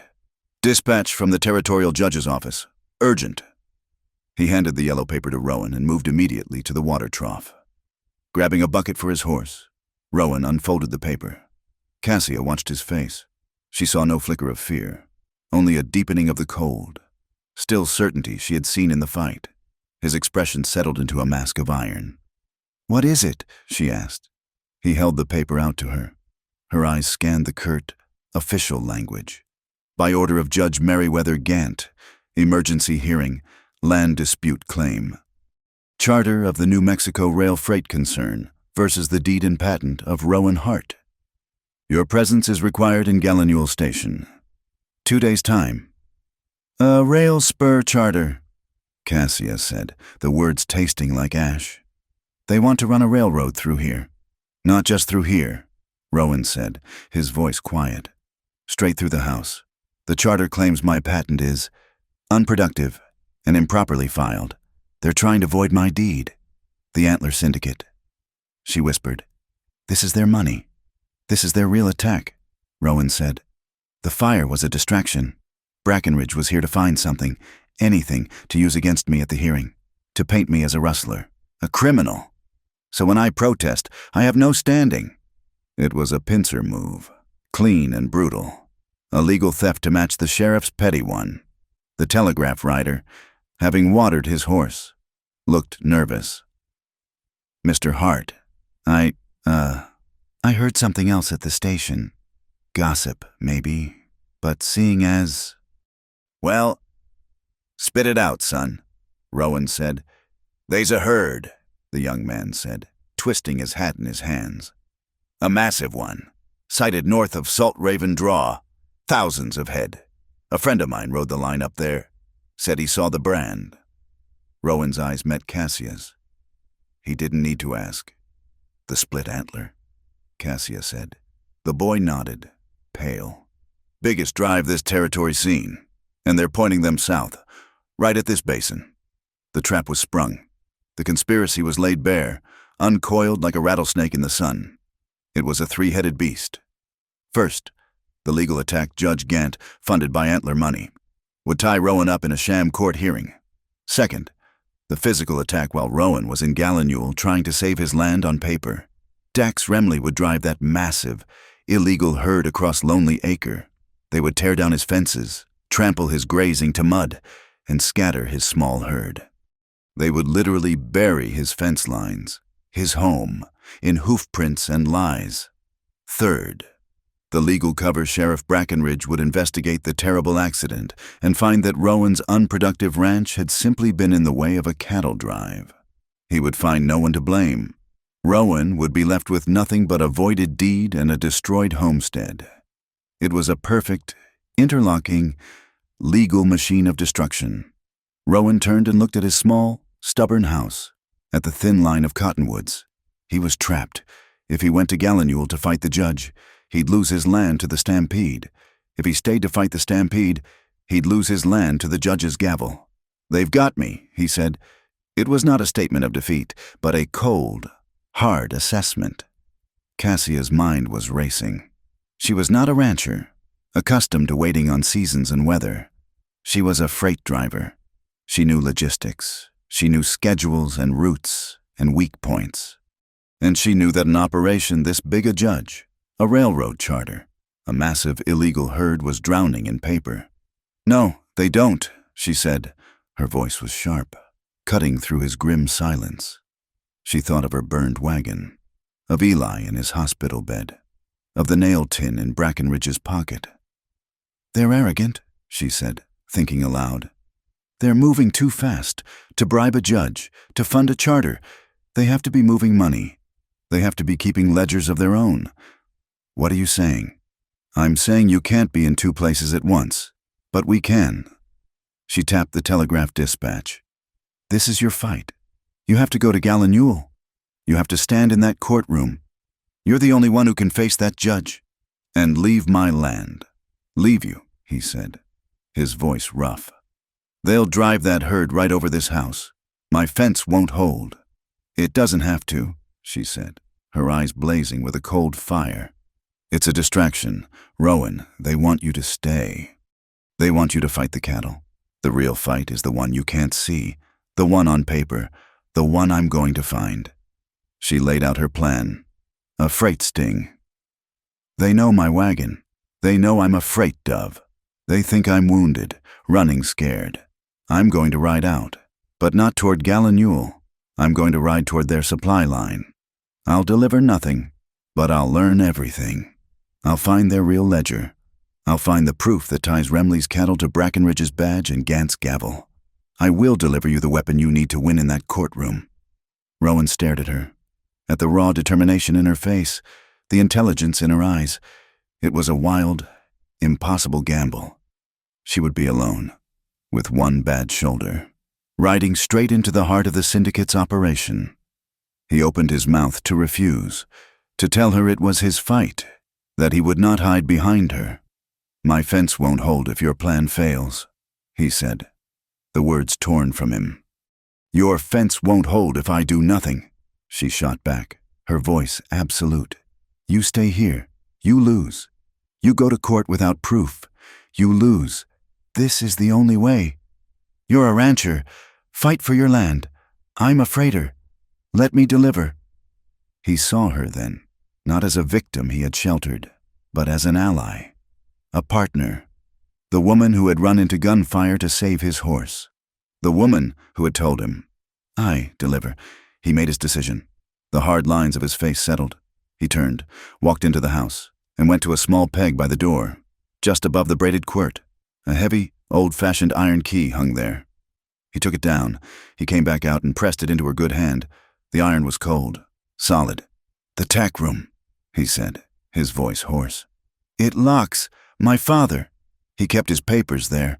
His good saddle, the one he brought from Tennessee, everything that mattered. He was giving her the key to his legacy, his inheritance. It was the shape of trust, rendered in cold iron." She closed her hand around it, the key's teeth biting into her palm. "I'll be back before the judge calls your name." The telegraph rider, forgotten, finally climbed onto his weary horse. "Good luck, Mr. Hart." He spurred his mount and began the long ride back. Cassia and Rowan stood alone in the yard, the quiet settling around them again. The legal dispatch was in his hand. The iron key was in hers. They had a plan. They had 2 days, in the far, far distance. The storm that had passed began to gather itself again. A low, purple bank of clouds was massing on the western horizon. A rumble of distant thunder muttered across the basin, a sound like a corrupt judge clearing his throat, preparing to speak. The next morning, Rowan rode out before sunrise, a solitary figure heading east toward Gallinule Station in a courtroom built of lies. He left his Henry rifle with Cassia. He didn't say why. He didn't have to. It was an act of trust more profound than any words. A transfer of his own strength into her hands. Cassia rode west. Her destination was Whisper Ferry, a desolate crossing on the Rio Puerco, where the water ran slow and brown, and the only sound was the wind sighing through the salt cedars. It was a known syndicate waypoint, a place where money and messages changed hands, far from the prying eyes of any legitimate law. Her shoulder was a universe of pain, a constant, grinding fire that she walled off with sheer will. She had packed the wound tightly, the clean linen a stark white against her dusty clothes. Strapped to the back of her sturdiest mule was her bait, a small, heavy, iron-banded crate. It looked important. To ensure it looked tempting, she had spent an hour with a hammer and a set of old lettering punches, stamping into the wood bank plate press handle like law. It was a fiction designed to appeal to the greed of men who believed they were above any law but their own. She rode with her nerves stretched tight as catgut, every rustle of a lizard in the greasewood a potential threat. Her plan was a house of cards built on a fault line. It depended on syndicate greed, on Rowan's aim, and on a length of rope coiled innocuously at her feet. High above her, on the black basalt shelves that rimmed the canyon, Rowan Hart moved like a ghost. He had circled around, a long, hard ride to put himself in position. He lay flat on the volcanic rock, the desert sun warming his back, the Henry rifle cool and solid in his hands. From here, he could see the trail, the ferry, and the woman who carried his hope with her. He could not help her. He could only watch, and wait, and feel the cold weight of a helplessness he had not known since the day he buried his wife. He leveled the rifle, the sight settling on the empty ferry below, the weapon quiet and steady in his hands. It was a prayer you don't admit you're saying. Cassia reached the ferry landing in the late afternoon. The ferry itself was little more than a crude wooden platform, guided by a thick rope stretched across the river. An old man, his face a roadmap of wrinkles, sat on a stump, doing nothing. He was the ferryman, and his eyes were expertly vacant. She didn't have to wait long. 2 riders appeared on the trail behind her, antler spotters. They reined in their horses, keeping their distance, their faces impassive. They weren't the thugs from the ranch. These men were watchers, patient and predatory. They took in her mule, the heavy crate, her bandaged shoulder. They were assessing. A 3rd rider approached, this one from the west. He was different. He rode a fine-boned palomino and wore a clean duster and a planter's hat. He was handsome, in a smooth, polished way that seemed out of place in the gritty landscape. He dismounted, his boots making a soft sound in the dust. "Ma'am," he said, his voice as smooth as river stones. "Looks like you're carrying a heavy burden. Coulter Vance, at your service." He smiled. A flash of perfect teeth. It was the smile of a man who used politeness as a weapon. "I'm managing," Cassia said, her hand resting on the mule's lead rope. Vance's eyes flickered to the crate, his gaze lingering on the stamped letters. A flicker of interest, quickly masked. "This is rough country for a woman traveling alone, especially with valuable cargo." He gestured vaguely to his two men. "My associates and I are heading west. We would be honored to provide an escort. See you safely across." The offer was an iron fist in a velvet glove. It was not a question. "I appreciate the thought," Cassia said, her voice even. "But I'm fine." "I insist," Vance said, his smile never wavering. "We wouldn't want anything to happen to you, or your press." The bait was taken. The ferry was a slow, clumsy beast. The old man pulled them across with a system of ropes and pulleys, his movements ancient and practiced. Cassia stood with her mule on one side of the platform. Vance and his two men stood on the other, their horses shifting nervously. The air was thick with unspoken violence. They were heading into Split Rock Narrows, a place where the river had carved a deep, claustrophobic channel through the rock. The basalt walls rose sheer on both sides. Close enough to touch, there was no escape. This was the place, high above. Rowan tracked their progress, his heart a slow, heavy drum against the rock. He could see them all clearly, small figures on a wooden stage. He drew a slow breath, the smell of sun-baked stone filling his lungs, and centered the rifle's sight on the knot holding the ferry's main guide rope to the far shore. Vance waited until they were in the deepest part of the Narrows. The pretense of civility dropped from him like a snake shedding its skin. "The crate," he said, his voice suddenly hard and flat. His hand rested on the butt of his pistol. "Leave it. You can have the mule." His two men drew their guns, the metallic click of the hammers being cocked unnaturally loud in the quiet canyon. Cassia's heart hammered against her ribs. This was it. She looked at Vance, her face a mask of fear she didn't have to fake. "I don't know what you mean. It's just machine parts." "Don't play stupid with me," Vance snarled. He took a step forward. Cassia stumbled backward, as if in panic. Her foot slipped on the rough planking. She let out a small cry, her arms pinwheeling. And as she fell, she shoved the heavy crate. It slid off the edge of the ferry with a loud splash, but it didn't sink. It dropped into the brown water, its weight pulling taut on a rope she had tied to its handle, a rope whose other end was snagged on a gnarled cottonwood root she had marked on the riverbank before she'd even seen the ferryman. Her anchor. Fool. Vance screamed, his face contorting with rage. The world erupted in a chaos of sound and motion. Vance's men, thinking their prize was lost, turned their attention to the crate, leaning over the edge of the ferry. At that exact moment, the sharp crack of Rowan's Henry echoed down the canyon walls. It wasn't a bullet striking flesh. It was the sound of the thick guide rope, the one Rowan had been aiming at, snapping in two, freed from its tension on one side. The ferry, pushed by the sluggish current, began to spin. The platform bucked and tilted. One of Vance's men, caught off balance, let out a yelp as he slipped, his pistol flying from his hand and sinking into the muddy water. The other man stumbled, scrambling for purchase on the wet, tilting planks. Shots cracked through the air. Vance, recovering first, fired at Cassia, who was already on the ground, rolling toward the edge of the ferry. The bullet splintered the wood where her head had been a second before. Rowan fired again, not at a man, but at the water, a foot from the ferry's edge. The bullet's impact sent a geyser of water and mud spraying into the face of the remaining gunman, blinding him. The ferry spun faster now, a clumsy, helpless carousel of cursing, slipping men. This was her moment. Cassia scrambled back to the riverbank. She grabbed her snag rope, the coarse hemp biting into her hands. She dug her heels into the mud and pulled. The decoy crate, bobbing in the current, swung toward her, moving out of the chaos and into the quiet reeds along the shore. She hauled it onto the bank, her wounded shoulders screaming in protest. With her knife, she sawed at the ropes binding it. She threw open the lid. Inside, there were no bank plates. There was no gold. There was only paper. A thick, leather-bound ledger, its pages filled with a neat, spidery script, and wrapped around it, a series of receipts and letters.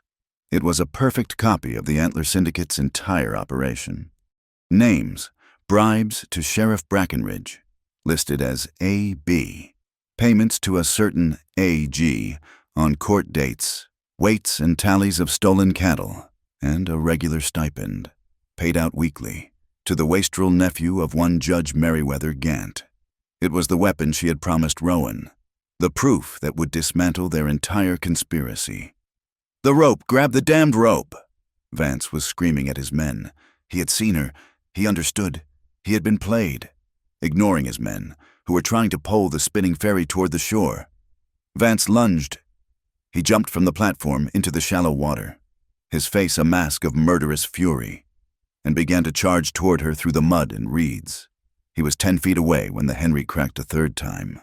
The shot was an exclamation point at the end of a violent sentence. It was persuasion without funeral. The bullet didn't touch Vance. It struck the wooden paddle one of his men was using as a pole, not 5 feet from Vance's head. The paddle exploded in a shower of splintered wood. Vance froze, the water swirling around his knees. He looked from the shattered paddle to the high, dark shelves of the canyon. He couldn't see Rowan. He couldn't see anything, but he had heard the message. He knew he was standing in the crosshairs of a dead man's rifle. To take another step was to die.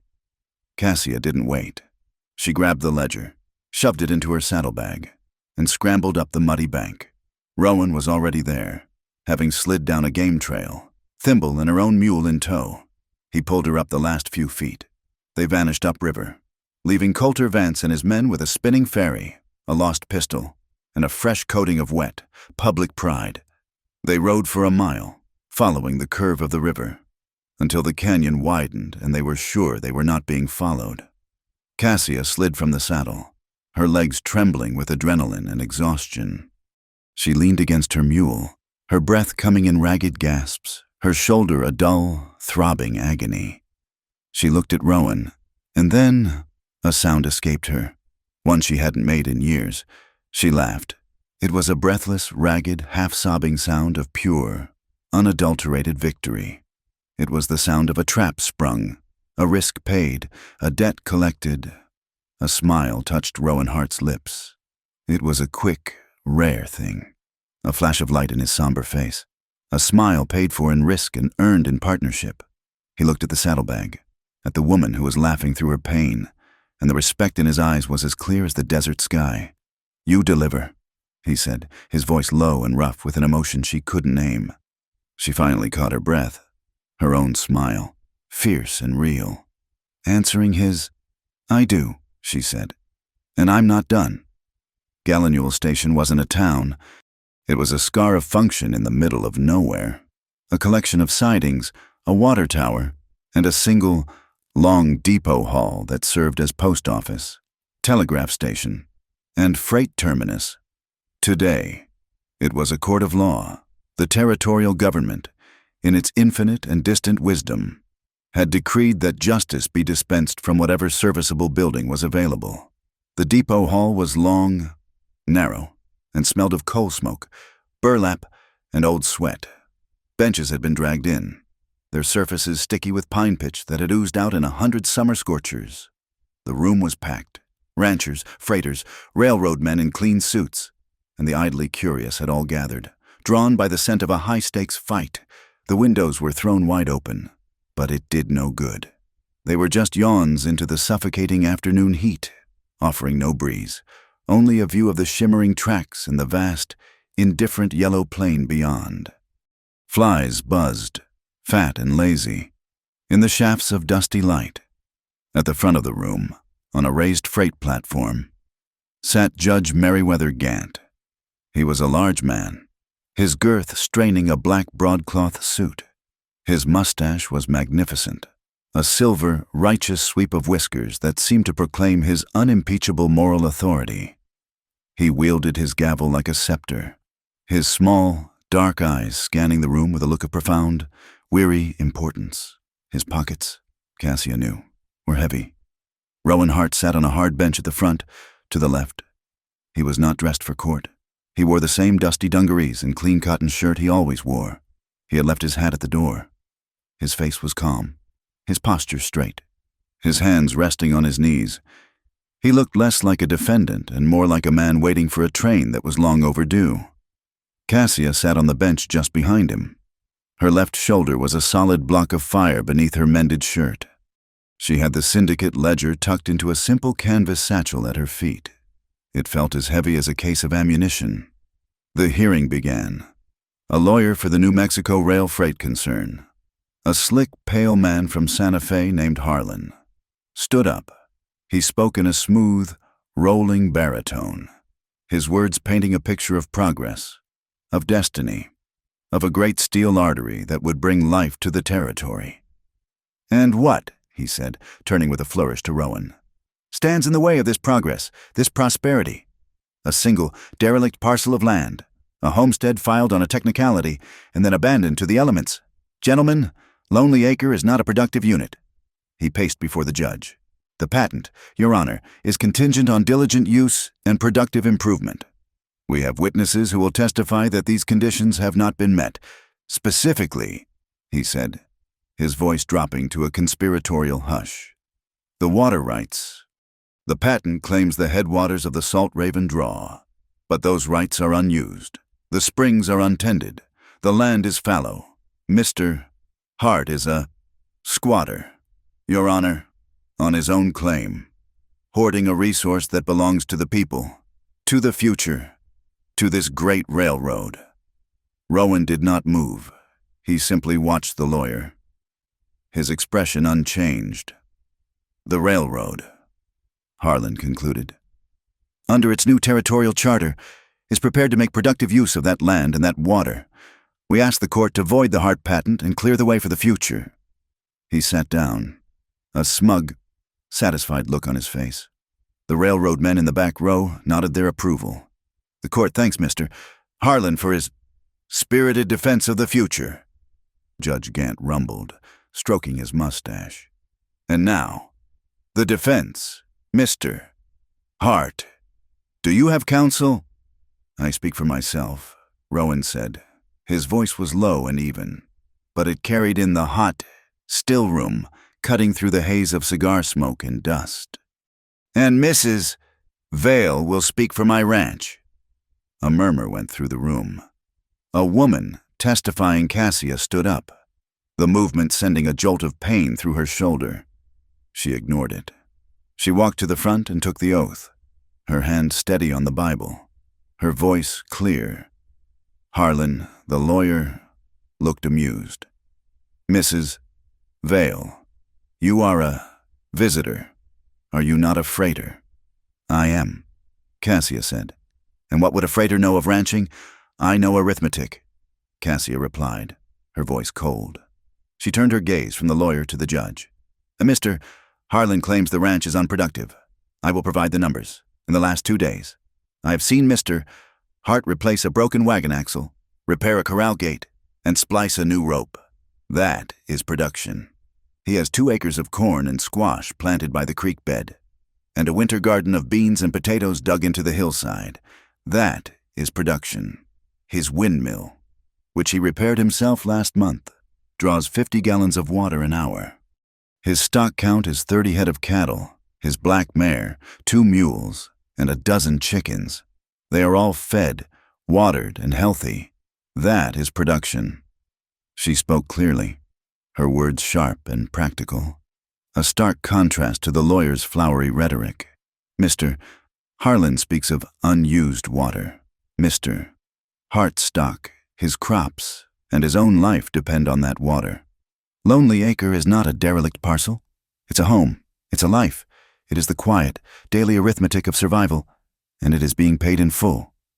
She finished. The room was silent. The ranchers in the crowd, men who knew that same quiet arithmetic, nodded slowly. Harlan's smirk had faded.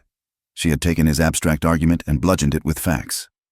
Judge Gant cleared his throat, his eyes flicking to the railroad men. Compelling, if rustic, inventory, Mrs. Vale. But the law is concerned with more than just chickens. The law is also concerned with public safety, Harlan said, jumping to his feet, sensing he had lost ground. Your Honor, we call Sheriff Ansel Brackenridge. Brackenridge walked to the front. He was immaculate, as before. His badge shone, but as he raised his hand to take the oath, Cassia saw it. His necktie, a neat silk bow, was slightly askew. He fumbled with it, his fingers plucking at the knot. Before he put his hand on the Bible, his hand was steady, but his tie was tied by a guilty hand. Sheriff, Harlan said, you are the chief lawman of this county. Are you familiar with the property known as Lonely Acre? I am, Brackenridge said, his voice a smooth, rehearsed monotone. I visited the property just yesterday on official business. And what was the nature of that business? Reports of instability, stolen goods, concerns from neighbors about erratic behavior from Mr. Hart. Rowan's head came up. A low, angry rumble started in the crowd. And did you find these reports to be credible? Harlan pressed. I found cause for concern, Brackenridge said, his eyes fixed on a point on the wall just above Judge Gant's head. The property is isolated. The defenses are aggressive. And frankly, the owner seems to be associating with transient, armed individuals. He flicked a nervous glance at Cassia. It is my professional opinion that the ranch is not a stable or safe enterprise. It is a blight, a potential source of conflict. He was handing the judge the pretext he needed. He was painting Rowan not just as unproductive, but as a danger. He was twisting the gunfight, the attack on the ranch, and turning it against them. Thank you, Sheriff, Harlan said, smiling again. Your sworn affidavit, confirming these facts, has been filed. Judge Gant nodded, looking satisfied. This is a grave matter. A question of public safety certainly gives the court latitude in matters of land use. He was about to rule. The trap was closing. Your Honor, Cassia said, her voice ringing out, sharp as a whip crack. Gant frowned. You have testified, Mrs. Vale. I have testimony on the matter of Sheriff Brackenridge's affidavit. She said. She bent down, her shoulder protesting, and lifted the canvas satchel. She placed it on the table in front of her. With a deliberate, theatrical slowness, she unbuckled the flap and pulled out the thick, leather-bound ledger. She held it up. Mr. Harlan and Sheriff Brackenridge have presented their ledger of facts. I would like to present mine. The room went dead silent. Coulter Vance, who was standing in the back with the railroad men, turned the color of ash. He had seen that book before. Brackenridge froze. His hand went to his tie. Judge Gant's eyes widened, a flicker of pure, animal panic in them. What is the meaning of this? What is that book? It's a record, Your Honor, Cassia said, opening it. A record of production. The production of the Antler Syndicate. A single, collective gasp skittered across the room. The name, spoken aloud in a court of law, was a blasphemy. This is an outrage, Harlan shouted. This is inadmissible. It has no bearing on a land dispute case.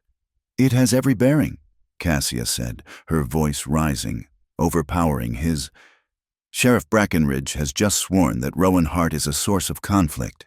This ledger, kept by a Mr. Coulter Vance, details who is truly funding the conflict in this territory. She ran her finger down a page. A payout. She read, her voice clear and carrying.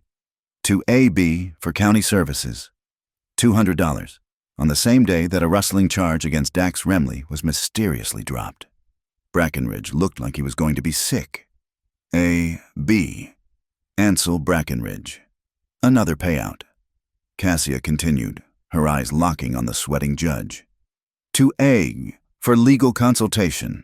$500, paid 2 weeks ago. the same day the New Mexico rail freight concern filed its charter claim. The clerk, a small, mousy man, began to gavel the air, a frantic, useless tap-tap-tap against the rising roar of the crowd. "Order, order in the court. Lies slander," Judge Gant blustered, his face a deep, apoplectic purple. He slammed his own gavel. "This hearing is not a circus. I will have you held in contempt, madam." "And here," Cassia said, her voice a cold, sharp blade. "A regular stipend, paid weekly, to a Mr. Thomas Gant, for expenses." The judge stopped, his gavel raised, the blood drained from his face. Gee, wasn't him. It was his nephew.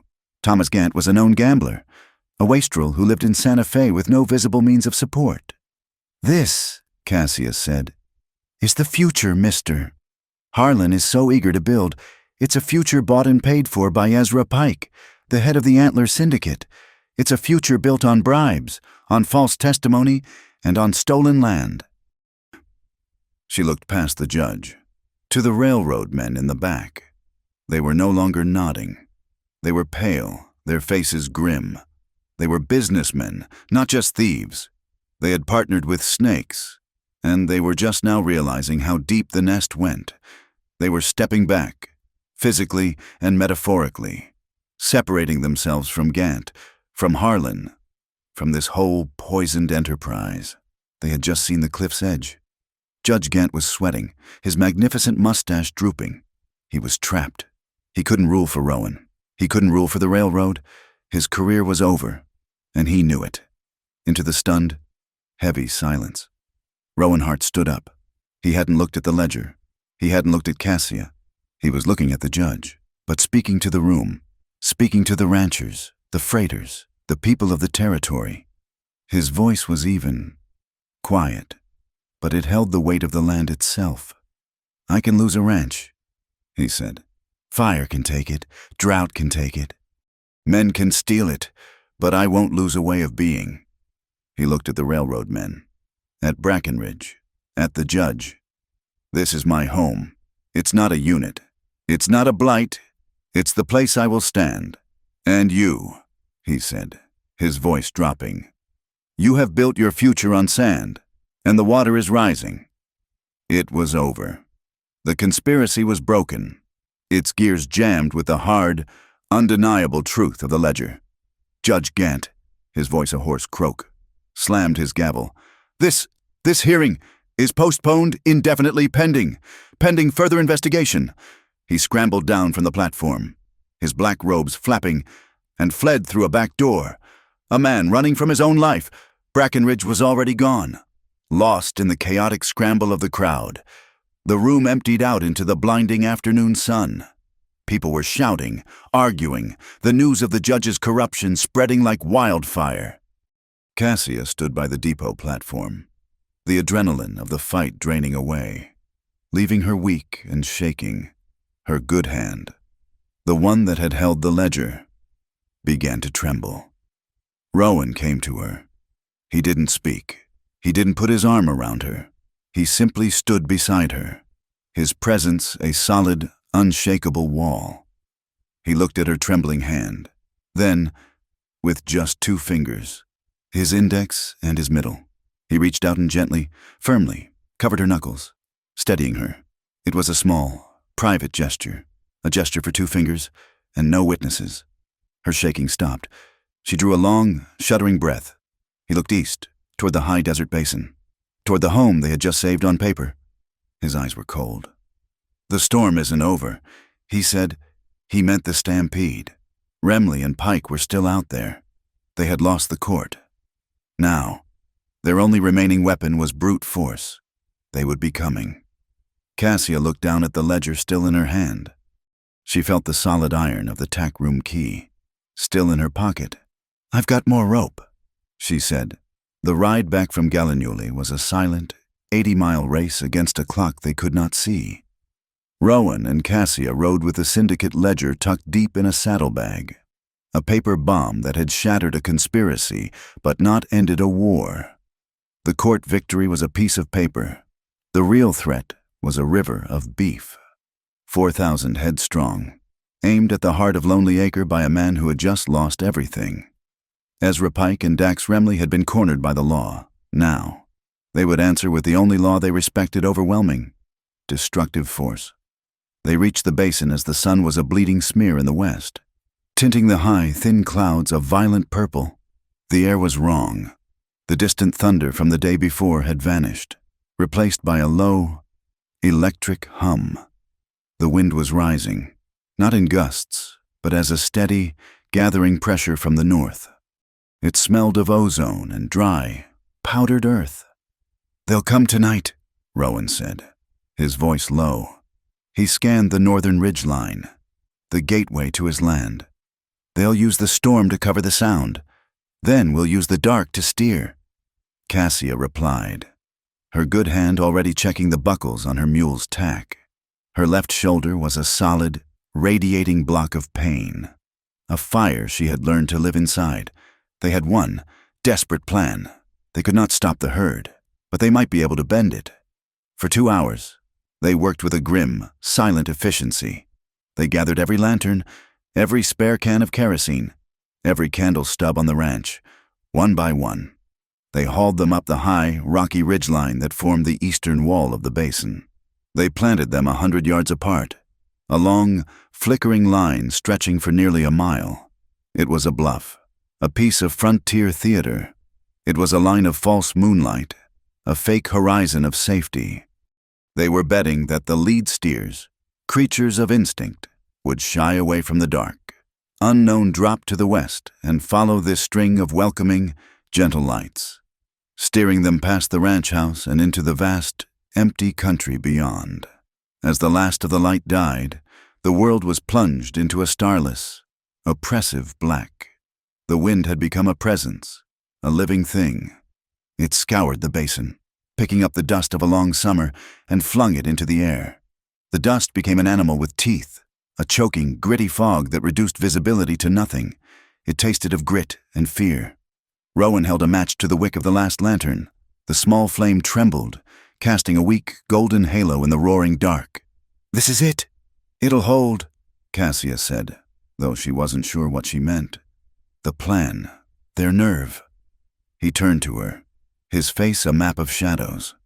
He reached out, not to her wounded shoulder, but to her good one, his grip firm. "Thimble is yours. She'll run when you ask her. Don't hesitate." "I don't run, Rowan," she said. "I deliver." He nodded, a sharp, grim movement. And then they heard it. It was not a sound. At first, it was a vibration. It came up through the soles of their boots, a low-frequency tremor that hummed in their bones. It was the feeling of a distant train, of a far-off earthquake. It was the combined footfall of 16,000 hooves, a weight that was physically shaking the world. Then the sound came, a low, rolling roar, like permanent thunder, growing closer with every heartbeat. They split. Rowan grabbed a pre-made torch, a thick branch of pine, wrapped in oil-soaked rags. He mounted his spare gelding, a sturdy bay, and moved to the west flank, the dark side, his job to be the wall of fear that would push the herd toward Cassia's lights. Cassia pulled herself into Thimble's saddle. The mare, bred for this country, was already trembling, her ears pinned, her eyes white in the gloom. Cassia leaned forward, her voice a low, steady murmur against the rising wind. She had tied a string of mule bells to her saddle horn. They were her only weapon. The herd came. It crested the northern ridge not as a collection of animals, but as a single, living entity. A black river of beef pouring into the basin, a tide of horns and dust and noise that swallowed the night. The roar was deafening, a physical blow that vibrated in Cassia's chest. The ground itself was moving. "Now, Thimble," Cassia whispered, and spurred the mare. She did not ride away from the stampede. She rode into it. She angled in, her knee brushing the heaving, sweaty flank of a longhorn steer. She was a small, fragile boat suddenly swept into a monstrous, churning sea. The dust was so thick she couldn't breathe. It was a black, suffocating chaos of bellowing, of clacking horns, of hot, panicked animal breath. She was blind. She pulled her bandana over her nose and shook the bells. Jang jang a lang jangle. The sound was thin, high, and sharp. A needle of noise in the deep, rumbling roar. She was aiming for the lead steers, the ones who dictated the path. She screamed, her voice tearing, adding to the bells. She was a strange, new sound, a different kind of threat. One steer, a massive, brindle beast with horns like scythes, heard her. It turned its head, its great, stupid eyes rolling. It shied away from her, from the strange, high-pitched jangling, and veered slightly, just a few degrees, but a few degrees, in a stampede, was a mile. The steer next to it followed, and the one next to that. She was turning them. She was actually turning them to the west. She saw a spark. Rowan. He ignited his torch, a sudden, bright bloom of fire in the blackness. He was yelling, a raw, primal shout, waving the fire.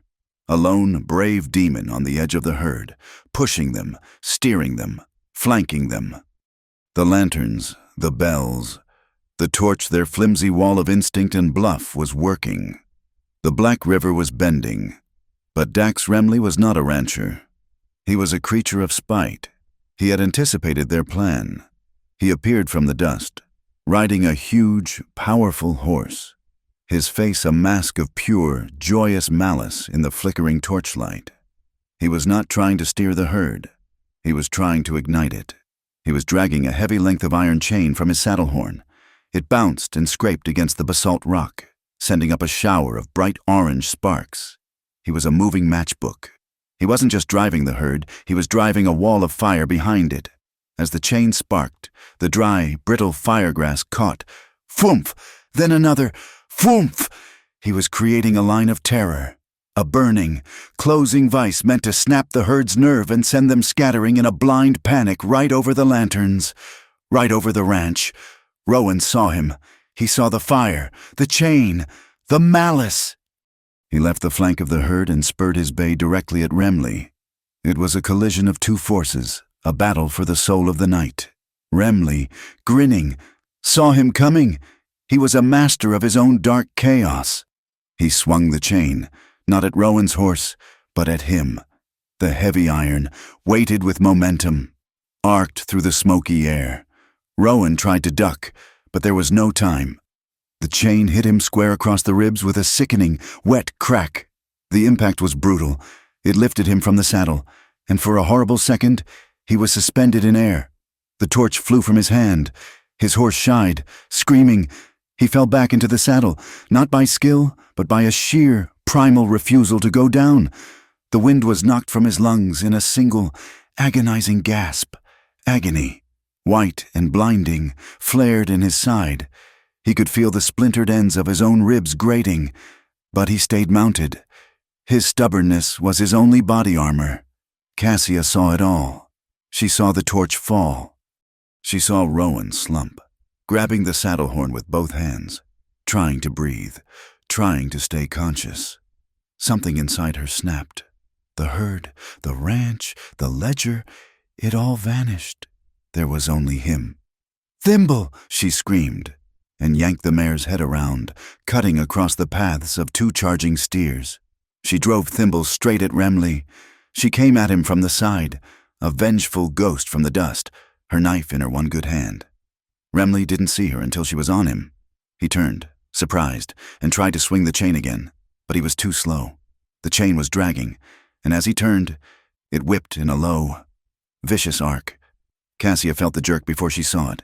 The chain's end links, flying wild, snagged on her right stirrup. She was snared, anchored to the man who had just tried to kill Rowan. Thimble screamed as the chain yanked her leg, pulling her off balance. Remley laughed, a choked, ugly sound, and yanked his horse, pulling the chain taut, trying to drag her from the saddle. Cassia was trapped. The chain was sparking on the rock just beneath her boot. She could feel the heat, the acrid smell of burning leather. She stabbed down with her knife, not at Remley, but at her own stirrup leather. She sawed, her arm burning, her wounded shoulder screaming as she leaned over. Saw! Saw! Cut! The thick leather parted. The stirrup fell away, and with it, the chain. She was free. Her boot was smoldering. The sparks had kissed the leather, but she was free.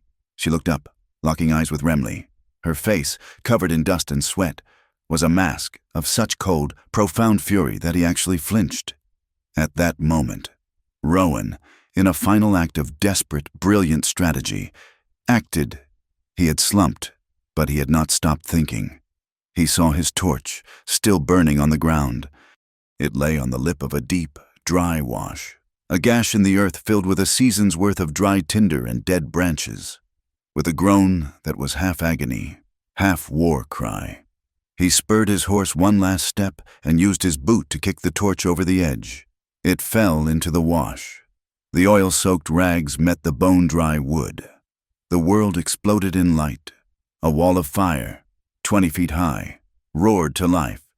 A sudden, instantaneous barrier of pure, terrifying flame. It was the light wall they had needed. The lead steers, already turned by Cassia's bells and the lanterns, now hit this new, solid, roaring wall of fire. They had no choice. They were penned by fire to the south and darkness to the west. They swerved, a great, groaning, collective turn, and thundered west, into the empty country, away from the ranch, away from the house. The stampede was broken. For Dax Remley and his 2 remaining riders, the plan had just become a catastrophe. Their own chain fire was behind them. Rowan's new firewall was in front of them, and the dust, the smoke, and the panic of the herd were all around them. They were caught in the middle of their own chaos. "Scatter!" Remley screamed, his voice choked with dust and defeat. He coughed, his lungs full of his own plan, and spurred his horse into the darkness, fleeing. His boys scattered after him. And then, silence. The roar of the stampede faded, a dying thunder moving west. The wind still howled, but it seemed empty. The only sound was the crackle of the fire in the wash, a fire that had saved them. Cassia slid from Thimble's back, her legs giving way. She was shaking so violently she could barely stand. Rowan rode his horse toward her, his body held rigid, his face pale and slick with sweat. He didn't dismount. He looked like if he tried, he would fall and never get up again. She came to him, to the side of his horse. She looked up at him, at the man who had taken a chain for her, for their land. The dust, the smoke, the firelight, all of it settled. She put her good hand on his knee, and then, in a gesture of pure, final intimacy, she climbed up onto the stirrup. She balanced there, her body pressed against his, and rested her forehead against his own skin damp and cold. They stood like that for a long time, in the after hush, breathing each other's air, a shared, ragged breath. A grin, slow and painful, split Rowan's face. Cassia felt it, and she grinned back, a fierce, tear-streaked grimace. They were grinning like thieves who had just stolen their own lives back from the gallows. He spoke, his voice a hoarse, painful whisper, his breath stirring her hair. "Marry me wrong," he said. "If you can't marry me right." It was a vow, a plea, and a promise. "Marry me here, in the dirt, with fire as our witness and pain as our priest. Marry me, even if the world calls it wrong, because I can't wait for right." Cassia closed her eyes, pressing her forehead harder against his. She felt the iron in him, the will that had refused to break, the stubbornness that was his soul. She answered, her own voice thick, but sure. "I'll marry you, stubborn," she said. "Either way." Dawn broke not with a sudden crack, but as a slow, golden seep across the eastern horizon. It painted Lonely Acre in hues of pale gold and rose, a gentle, forgiving light that touched the land as if to heal it. The fire in the wash had burned itself out, leaving a long, black scar on the earth, a testament to the night's violence. The air, scoured clean by the wind, was cool and carried the scent of rain-dampened earth. In the distance, beyond the newly drawn firebreak, the great herd stood, scattered and settled. They were a dark, quiet mass, their panic spent, no longer a weapon but simply cattle grazing peacefully beyond harm's reach. Rowan had 3 broken ribs. They had bound his torso tightly with strips of linen, each breath a carefully measured intake of fire. He moved slowly, deliberately, a man held together by stubbornness and will. Cassia's shoulder was a deep, throbbing ache, a constant reminder, but her good arm was strong. Together, they moved through the morning's chores in a slow, painful ballet of shared purpose. They were watering the horses when the telegraph rider appeared again. He was riding a fresh horse this time, but he rode with the same frantic urgency, kicking up mud as he galloped into the yard. He slid to a stop, his young face split by a grin of pure, unadulterated excitement. "Mister." "Hard misses." "Vale," he shouted, waving a handful of dispatches. "You did it. The whole territory's in an uproar." Handed the papers over, a flurry of official-looking telegraphs and a day-old newspaper from Santa Fe. The news was laid out in the cold, efficient clack of the telegraph key and the breathless prose of a territorial reporter. Judge Meriwether Gant had formally recused himself from the land dispute case, citing a sudden and debilitating illness. A traveling circuit judge, a man with a reputation for ironclad honesty, had reviewed the charter claim and the evidence from the syndicate ledger, which was now in the possession of the U.S. Marshals. The rail spur's claim had been voided. The deed to Lonely Acre was upheld, its legitimacy seared into territorial law. A second dispatch reported that Sheriff Ansel Brackenridge had resigned to spend time with family, a family who, according to a hastily printed addendum in the newspaper, had suddenly found themselves with significantly fewer assets and a great deal of public scrutiny. The last dispatch was shorter, more cryptic. It was from a marshal's office in a town near the border. Ezra Pike, the architect of their misery, had vanished. He was last seen riding south toward Mexico, alone, with a noticeable limp and, according to the informant, 2 fewer friends in the territorial government. He was a ghost, a bad memory swallowed by the desert. The war was over. They had won. The days that followed were quiet, measured not in hours but in tasks. The first was the fence. The stampede had flattened the northern boundary. Snapping posts and tangling the old wire, they worked side by side, a slow, methodical rhythm of labor. Rowan, his ribs tightly bound, could not lift, but he could use the post-hole digger, his movements careful and precise. Cassia, her left arm still stiff, learned to swing a sledgehammer one-handed, driving the new posts deep into the damp earth.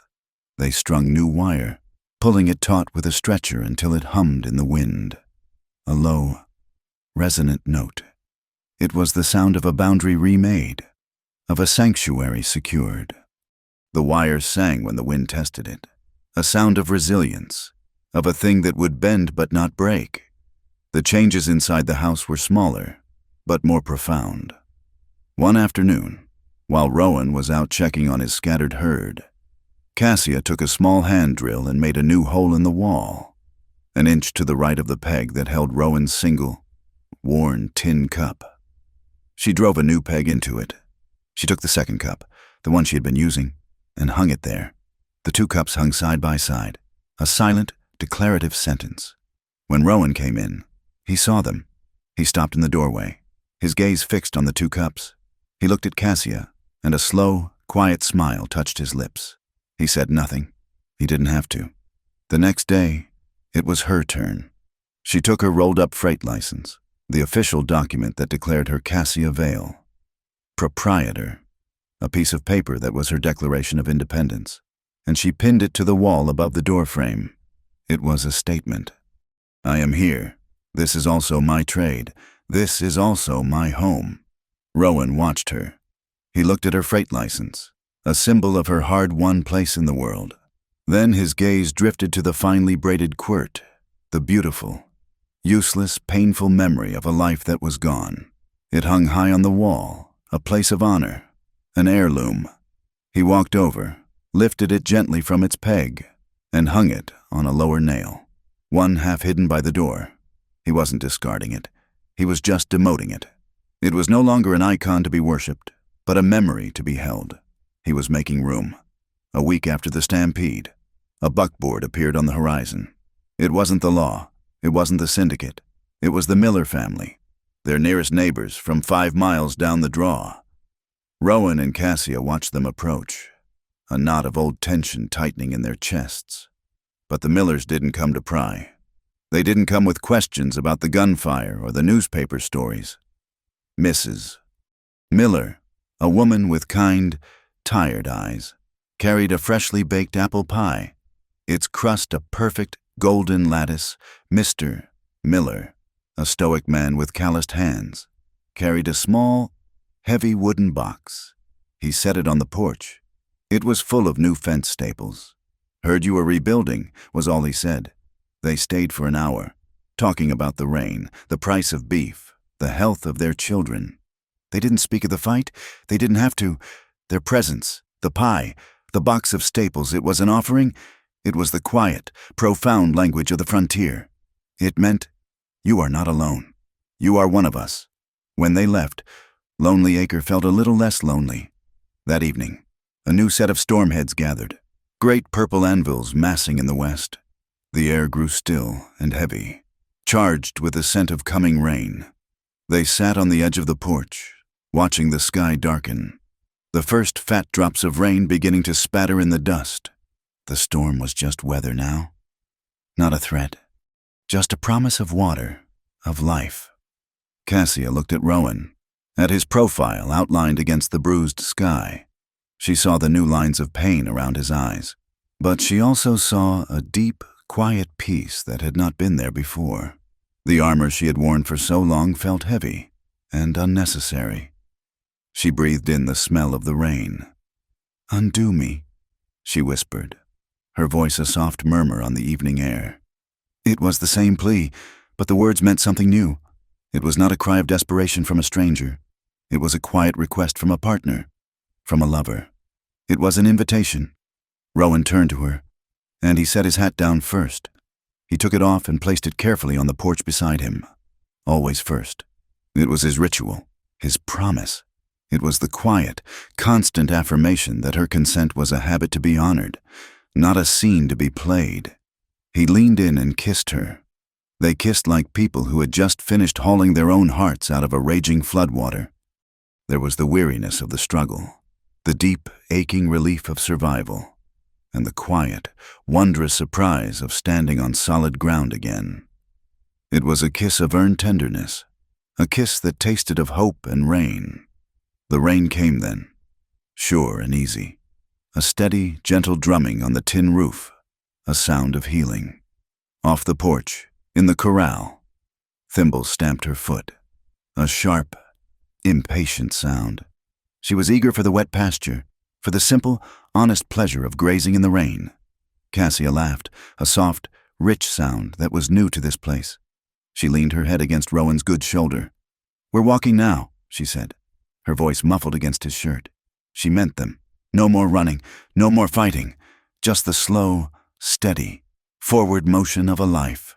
He put his arm around her, his hand resting on her waist. He looked out at the rain, at the land that was his, that was theirs. "Then I'll keep step," he said, his voice a low, steady vow, "till I can't." The camera of the mind pulls wide. The new wire of the fence sings a low, humming note in the wind. The leaves of the cottonwood trees tick and whisper in the rain. And inside the small, sturdy house, a single window glows with a warm, golden light, framing two silhouettes, two figures standing close, their shadows merged into one, love and land, stubborn and scarred, finally belonging to the same story. Thank you so much for joining us on this journey. If you enjoyed the story, please let us know where in the world you're listening from in the comments below. We'd love to share our thoughts and connect with you. Don't forget to subscribe to our channel, Wild West Stories 1850, and give this video a like. And if you'd like to support us further, please hit that hype button to help this story be heard by more people.